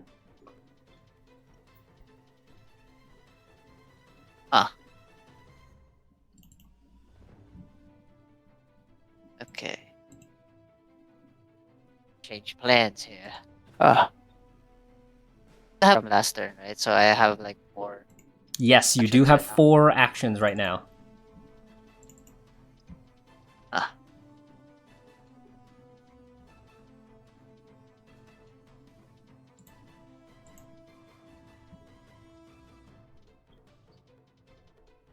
Okay. Guess the first things first then. It's oh wait, that's cost 2. Yes. Math. Hold on. Alright. Yeah, I usually don't want to help you out with this kind of stuff, but you do have a snack with you that can also repair stuff.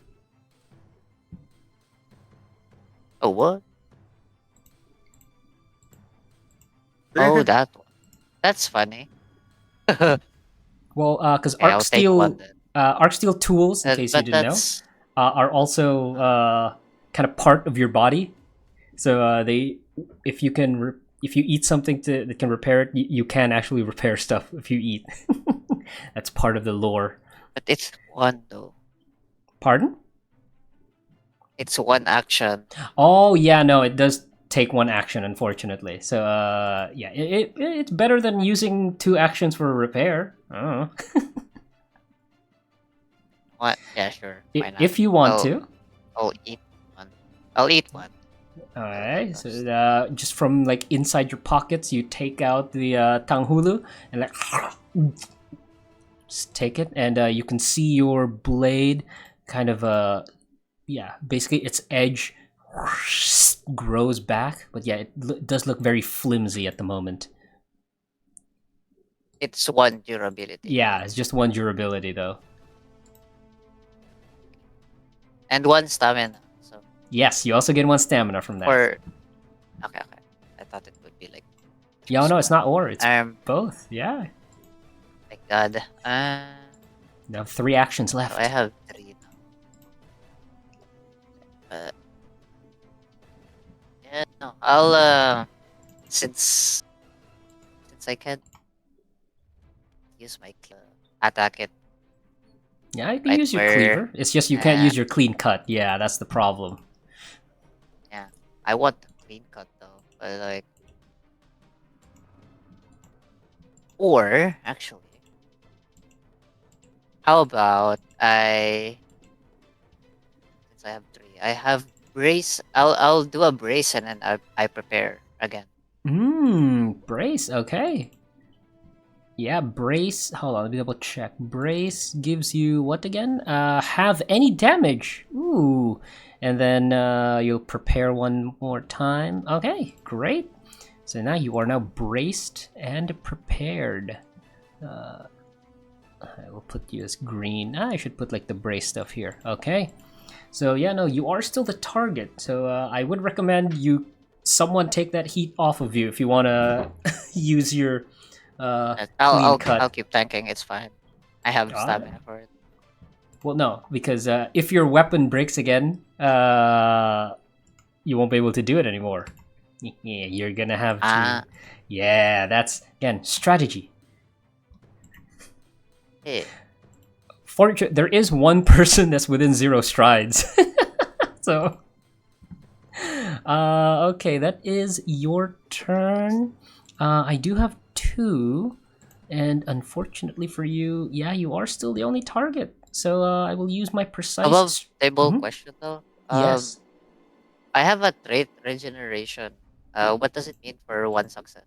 So whenever you make a roll, if you have any extra successes, you can spend that for any of your like traits. So for example, in your precise, yeah. So for example, if you rolled like 2 successes, the first success is for like passing the test, and then the second success is for like any of your traits. So in that case, if you had an extra success, you could have regenerated. Yeah, you still need to succeed on something before you can use that. Yeah, no. Great. Yeah, no problem. All right, great. With that said, yeah, no, it can only attack you. So your blade might break again here, but thankfully that also blocks stuff for you. So I will once again use another precise strike. Actually, no. What I will do then is use a swift strike in order to no. Damn it. Yeah, swift strike to just attack you because you are on its like talons, and it doesn't seem to be able to like attack you properly. So it'll use its other talon to scratch at you. Oh my god. Motherfucker. Yeah, that is 18. Oh no. Ooh. Good Jesus. Good Pain. God.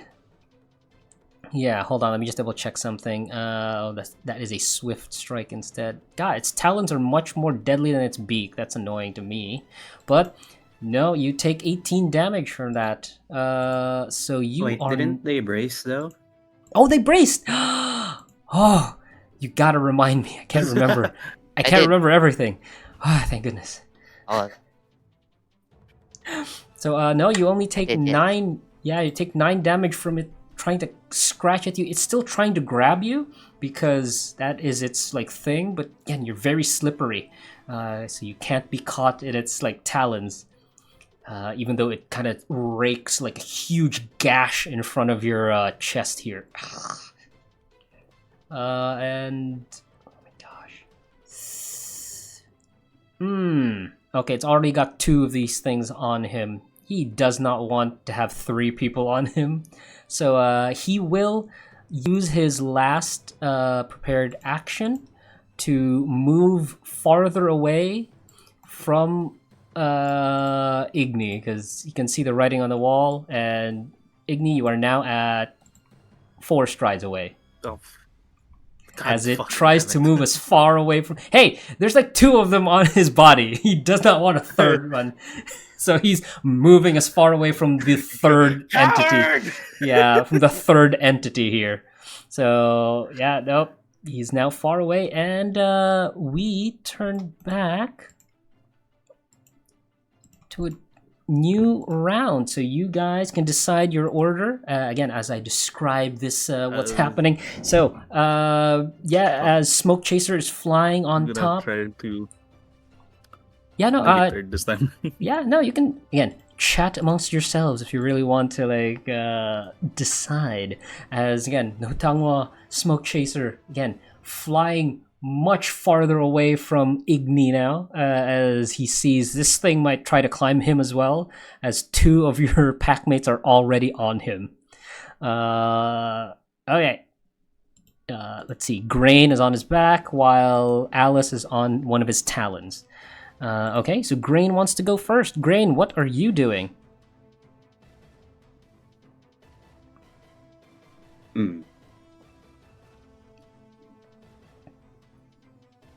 I think I'd like to go wild.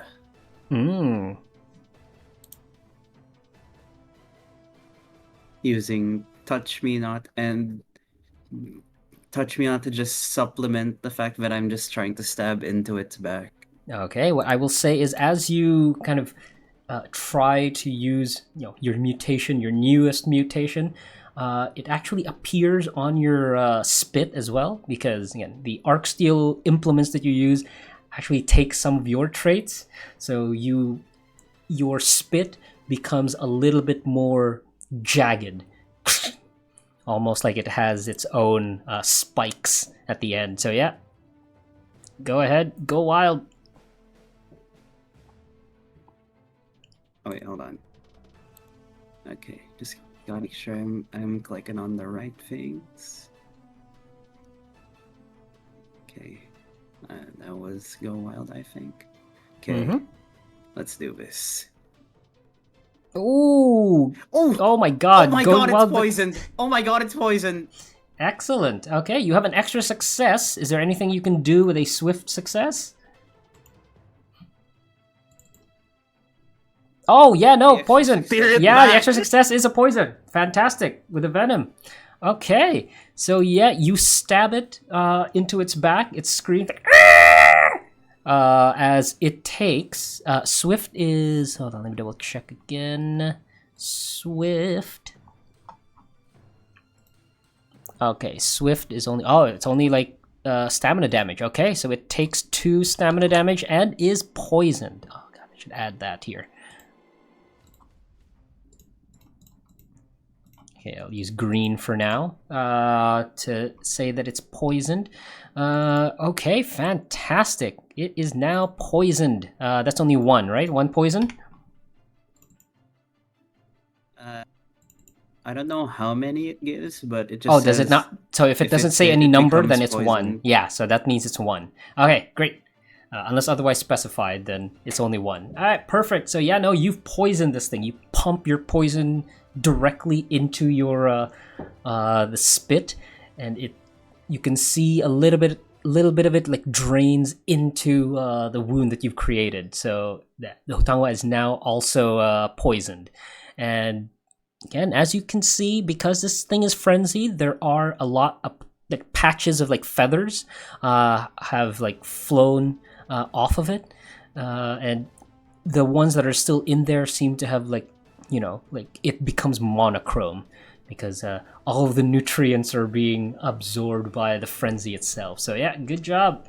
That was 1 action. What are you doing with your other 2? I think I'm about to have 3 actions. I'm going to use Flurry of Motion to sacrifice 5 stamina to gain an extra action since I'm on the Yeah. hunt. Yes. And now I'm gonna go for a Precise Strike. Yeah.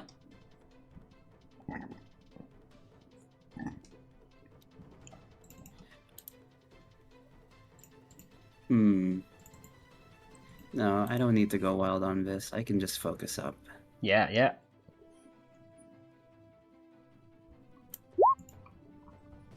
Ooh. Well, it is what it is. With my Yeah, last action, I will prepare. Yeah, prepare. Go ahead.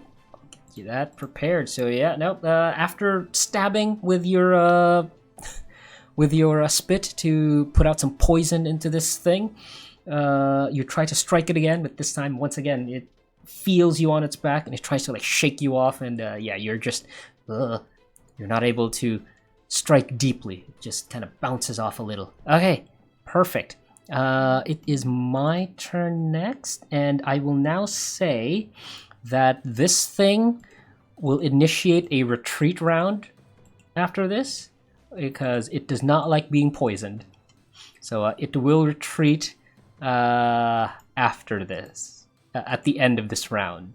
But it will still take a short turn to prepare. Okay, great. It is now Alice's turn.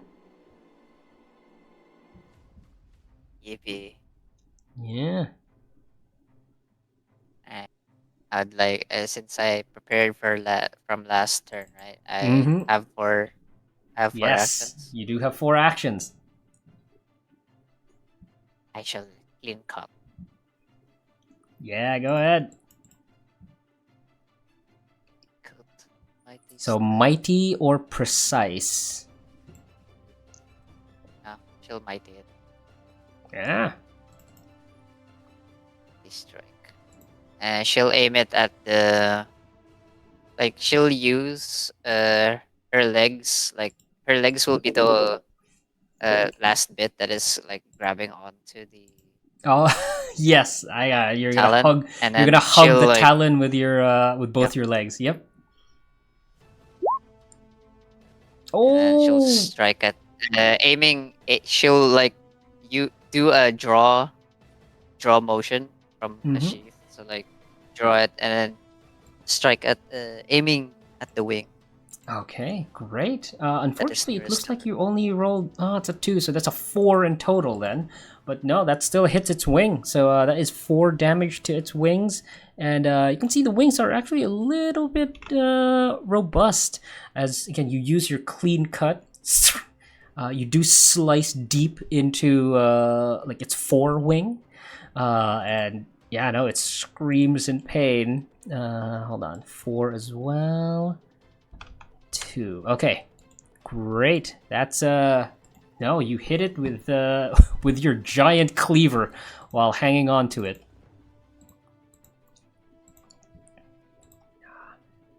I think that removes your brace already because you've already been attacked once. Yes, it's Yeah. out there. Yeah. Yeah, but again, it is angry that you have damaged it, good sir. Goodbye, cleaver. Alright, next up it will... Yeah, no, it'll use its full turn. No, it won't. Wait. Yes, it will, actually, because you just damaged it. It will use its full turn, and that means it's 4 actions, so it will once again... actually, first it will use its talons to attack you. So it's another swift strike. Because you just damaged its wings. It does not want to be grounded. Yeah, no, that hits, unfortunately. That's an 11 stamina damage, and you are not braced anymore. So you will take all of it. Faint. Yeah, so you will take 11 damage. So that does mean you are now wounded. Yeah. Oh, 0. Go down to 0, and you are now wounded. So we'll now put this back to 20, and just make sure you're now marked wounded. So yeah, it tries to scratch you with its talons, and again, that wound that it already made on you, yeah, it just kind of crosses it out, so you now have like an X wound on your chest. Yeah. Yeah, so that is its talons, and it will also peck you with its beak. Precise strike. Oh my god. Jesus Christ. Oh wait, Dead, bro. that doesn't matter because it just breaks your cleaver because it's a part damage because it's precise. Yeah. So it didn't matter as long as I hit it. Damn it, it's like an 18. Why am I rolling well when it kind of doesn't matter? So yeah, it strikes your... Yeah, it tries to kind of peck you with its beak, but you just have enough like wherewithal to kind of lift your cleaver up at the last second as it pecks it, and it explodes into shards. You only have a handle left in your hand. As it also, once again, it prepares. It'll have like another action for the next round. Igni, it is your turn. You can see this thing Oh boy. wants to leave, and after your turn, it will Coward! leave. It will do what is known as a retreat round. Just like, aside from Igni just yelling at it, coward, in like pure frustration, Igni's just gonna grab another tree and try to throw it. Jesus, I have to grab something first. So the mighty grab for me, and then we'll do Yeah. the same thing. Yep. Mighty grab. Are you gonna move closer in any way, shape, or form? Because Probably after grabbing a tree. okay, go ahead. Okay, no, yeah, you got 60 60 foot foot. tree. Yeah. It's just like it just keeps increasing. All held by a 4'5", by the way. Yeah. And then so Igni's going to like move up, and then move up another to get to like stride 2 at least. And then he's gonna do a mighty shot at it. Okay, yeah. Oh my god, 1. So yeah, no, I'll say because yeah, no, you hit its wing. Actually, no, roll a d3. See which part you hit. Okay. Whether you hit its talons, its beak, or its wings. Oh, you hit its beak. Again in the The face. same exact place as Yes, the same exact. You throw it like a javelin, and you throw it like it arcs on top of it, and as it looks back at like what's making that shadow, you kind of just hit it on like the tip of its like beak, and like it's more annoyed than anything. All right. Now, yeah, I think that's all of your actions, right? Because you. Yeah, I'm pretty sure that's all 4 actions. Yeah, right it's there. all 4 actions. All right, fantastic. So we will now start with a retreat round, which I don't is exactly get to do much. yeah. Unfortunately, you're on the ground, so already said Cowards.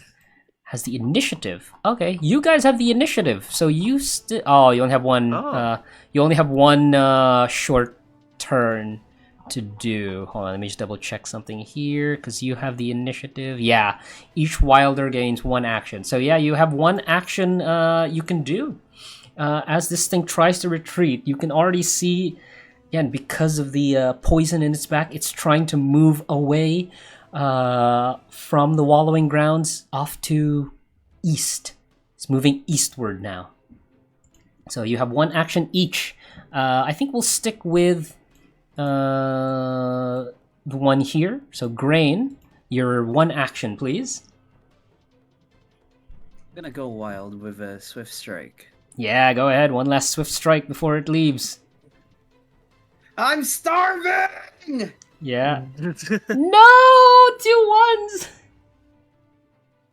This is the worst day of my life. As this happens, yeah, you try to stab it, but again, as it's retreating, it's going a bit too fast, and you are thrown off. And we'll say, just because, just so it like leaves you behind, it does like shake off the knot that you did. So you are able to, but no, you're able to land safely though. So you're thrown off, but you manage to like grab onto like a vine from a nearby tree.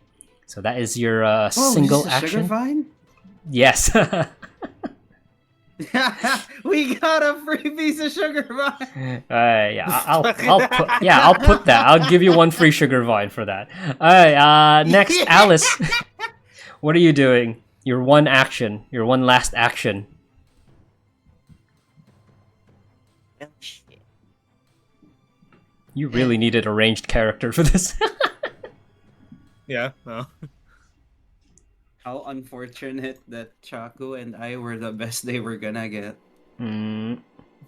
And you're the one that got Hey. grabbed into melee. Kits is available on Saturday, so Kits is your only like ranged attacker. So we'll see how that goes. But yes, It's our Alice. quick user. Yeah, Alice, what are you doing? So Send out an SOS flare. Yes.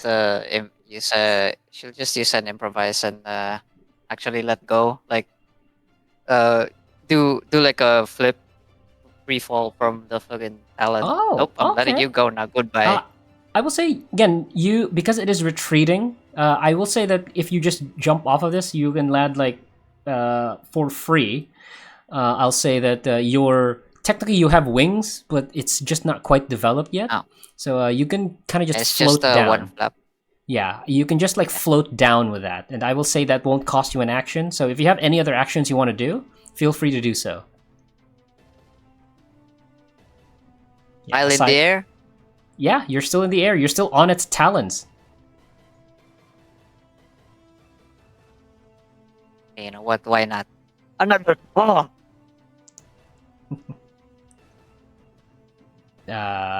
Why not? What are you doing? You Another do taunt. not. You're gonna you're gonna taunt it. Well, you're already the target, so that wouldn't change anything. Is there anything else you'd like to do?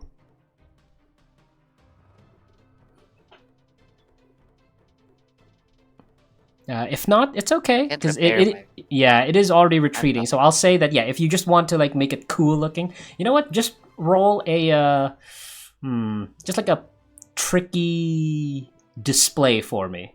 I know it's weird. Tricky display. That's just 1 dice. Oh, yeah. We are ending anyways. No, unfortunately, that doesn't do much. So yeah, as this happens, you fall off, using your one like wing to kind of parachute your way down. I think. Yeah, no, it's already left, so it's okay. Grain is technically done because this thing has left anyways. As you all, well, yeah. Do you have anything you want to do, Igni? You have 1 turn. Grab another tree. Yeah, no, that's just flavor for now. So unfortunately, you cannot catch up.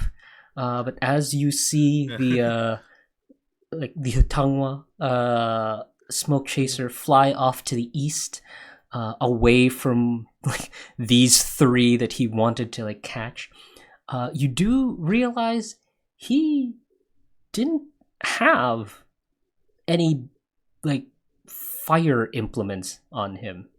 I was about to ask about that actually. And you think he might have left it somewhere, maybe to where he's returning. But as you see Smokechaser leaving the area, leaving the wallowing grounds, you can see it's heading east. Quite possibly. Well, since you are looking... Actually, no. How about this? If you give me a search real quick, with advantage, Iggy, I can give the next group like the tracks already. That way they won't have to like what kind of search for it. search? We'll say For narrative's sake, he went up to the tree he grabbed and looked where the yeah. That's precise though. That's a precise search. Okay. 1 dice. We'll so see. I'll have to do a precise search. Yeah, unfortunately, it has to be precise. Alright, screw it. You said with advantage? Yes, with advantage though. Yeah, screw it. Why not? Let's go wild with an advantage. With they 1 can, dice? They can recover the harmony. I guess so. Alright, let's see. Oh my god. Where's Wait, the what dice? is that? Where's the dice? Oh wait, no, you can't. Sorry, you can't go wild because there's only 1 dice. Oh. 'Cause remember, a dice has been taken out. Yeah, no, you can't do that. Sorry, you can't. Yeah, Jesus. I was wondering, like, where the hell's the dice? Yeah, to 0 forgot. just because of Yeah. going wild. No, you can't. You're not supposed to do that. I forgot the rules myself. Thankfully, oh, there we go. Yeah, it's a good 6. There you go. Technically a 7. So I will say that It you went know to 0. Yeah, you know precisely where it's going. And let me just check. What is eastwards? Oh no, it's going to T-Mire. Fucking where? Here, I'm going to show you the map here as well. It is going to T-Mire. It's so small. Right there. Yeah, no, I'm going to make it bigger. Hold on, jeez. Relax. It's not supposed to be here anyways. So yeah, okay. it's going here to T-Mire. So it's going from wallowing grounds, because it can fly, it flies over everything and it's going to T-Mire. And then looks around and like, shit, that's far. Yes, it's it like is a little as bit he's far. realizing. It will be able to rest a little bit by the time you get there, but depending on how fast the rest of the group gets there, you might catch it off guard. But for the moment, that is the end of this session. You dealt a little bit of damage to Smokechaser. Unfortunately, we've lost Grain already. He needed to go really quickly, but thank you, Grain. If you're watching the VOD here, thank you for your time. And yeah, this is where we'll leave off this fourth session of the Wilderfeast Flavor Saviors. Once again, thank you to the players. Thank you for whoever's still watching. And yeah, to leave this off, why don't you give me your like feedback real quick? Grain's not here to do that, but we'll have both of you. Alice, feedback, and I guess favorite moment. Feedback, huh? I guess it's like this is so Monster Hunter like the monster retreating somewhere else, like it's running. Yes, I like that part. there are mechanics for that, which is I do like the mechanics for that. So that people would go back and same hunt. But yeah. Yeah. Favorite part. Yeah. My fucking sword broke 2 times. That's crazy. Yeah, you did break it 2 times. That is fun to have, like, just repair it like really quickly. I will say Yeah, that I like the idea of a 4-foot man just grab trees as Yeah. ammunition. Yes. Short King. Speaking of Short which, King. Igni. Yes, how about you, Igni? What is again feedback? Again, either to me or the game, and yeah, your favorite part. Honestly, like I just love how Looney Tunes esque this system gets. It's so fucking funny. Yeah, again, that's the power of God. roleplay. That's why I prefer systems that actually let you go crazy. So like the more strict ones. Mhm. But yeah, I'm definitely enjoying how the game's going, as well as like with how excuse me, like with how we're like discovering lore as things go. Like when we like my favorite part is unironically like finding out about how what gianthood exactly is Yes, via the I fact can that I give you literally more both the information on player that and later character too being if you want. confused. But yes, that is a facet of this world that's not as clear as it should as it was in when you made your characters. Mhm. But yeah, okay, great. Again, favorite Yeah, moment then. my honestly, just my favorite moment is literally just see the immediate improvisation having to be done as Grain just gets bird napped. That's So yeah, perfect. like having to, and then I was like, "Oh shit! Wait, they're up in the sky, and I'm playing a melee character. Yeah, that is a Oh problem. no!" You did choose this as your rival, so I'm not entirely sure why. Yes. Hey, to Melee. be fair, the greatest journeys of strength are strived against the greatest of heights. Jesus. All In this right. case, it's a Well, bird. yeah. Hopefully, you can give yourself some more movement. Maybe you can gain like a flying thing somewhere down the line. But Yeah, maybe if I for eat the bird, I'll get flying. yeah, exactly.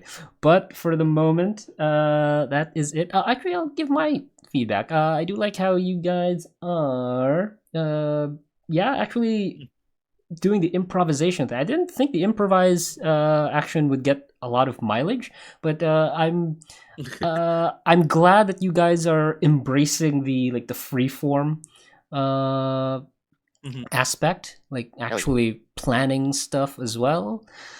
So yeah, no, I encourage you to keep doing that, please.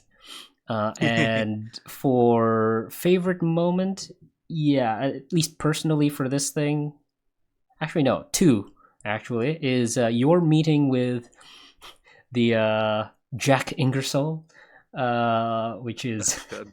the frustration of like a guy who seems Competence. to kind of be harmless, but also part of an oppressive system. And I think I mentioned this last game where I introduced like Alice was there. Introduced this NPC named Nigel, who was basically an That piece of asshole. shit. Yeah, and I mentioned most people in Charter are that type of person, and the person you met, Brogan Tosh, the kindly like AEC guy, is like an outlier. It's like the 1%. 99% are assholes if they're from Charter. So I wanted to represent. Okay. Yeah, Nigel was a representation of like the asshole. 99% like basically the smug, like, yeah, I'm better than you kind of asshole. And I wanted Jack Ingersoll to be the kind of bumbling kind of asshole. Where He was nice. That's no. That's the Yeah, only reason Igni literally said yeah, like, as in "Go home." he's still part of a terrible like system, but yeah, no, he's like an ignorant asshole basically. I want to represent that one. So yeah, there are a bunch more that I'm gonna introduce for Charter in the future. I swear want to God, more. if I run into Nigel, I like based off of what I've seen from the shit posts like everyone made with the Nigel guy, I'm like thinking to myself like, if I ever meet this guy, I think the first response from Igni is gonna be punching him. Yeah, I guess I'm glad you weren't there because I was going to have to like improvise stats for him because he is supposed to be able to fight back against Wilders, which is why he was so confident. But no, that's for future problems. But for now, I believe that's the end of our session. And once again, I thank both of you, and thank you as well, Valen, for being here. Unfortunately, Mino could not make it. But hopefully for this Saturday, we're actually going to go immediately. We have 2 of these sessions for this week. This Saturday, we will have the rest of the crew, or rest of the pack, try to hunt down Smokechaser here. And yeah, thankfully they'll have... Again, I'll provide them with the information that Smokechaser is currently in T-Mire. And that'll be... just so they don't have to like kind of track it down anymore because of Igni's yeah, too bad I won't be able to be there. Yeah, unfortunately, but I will say you probably would still be able to eat it, and we'll just kind of retcon that or something. But the end of this session, thank you everyone. We shall see you Saturday. Actually, that'll be Saturday 6 p.m. like right around this time, because someone needs to be there a bit later than usual. But yeah, thank you everyone. I don't know how to do rating stuff, so let's see. How do I raid? I need to learn how to do this part. Technically, it would be /raid, but like you'll have to figure out first like who you're wanting. Yeah, to who I'm raid raiding. to. I have no contacts whatsoever. I am terrible, and I don't want to do the same mistake as I did last time. So I will just say goodbye, everyone. I'm not raiding. I'll raid when like Mars or someone else is better here. Alright, so sayonara, everyone. I don't have much either. Bye. Bye.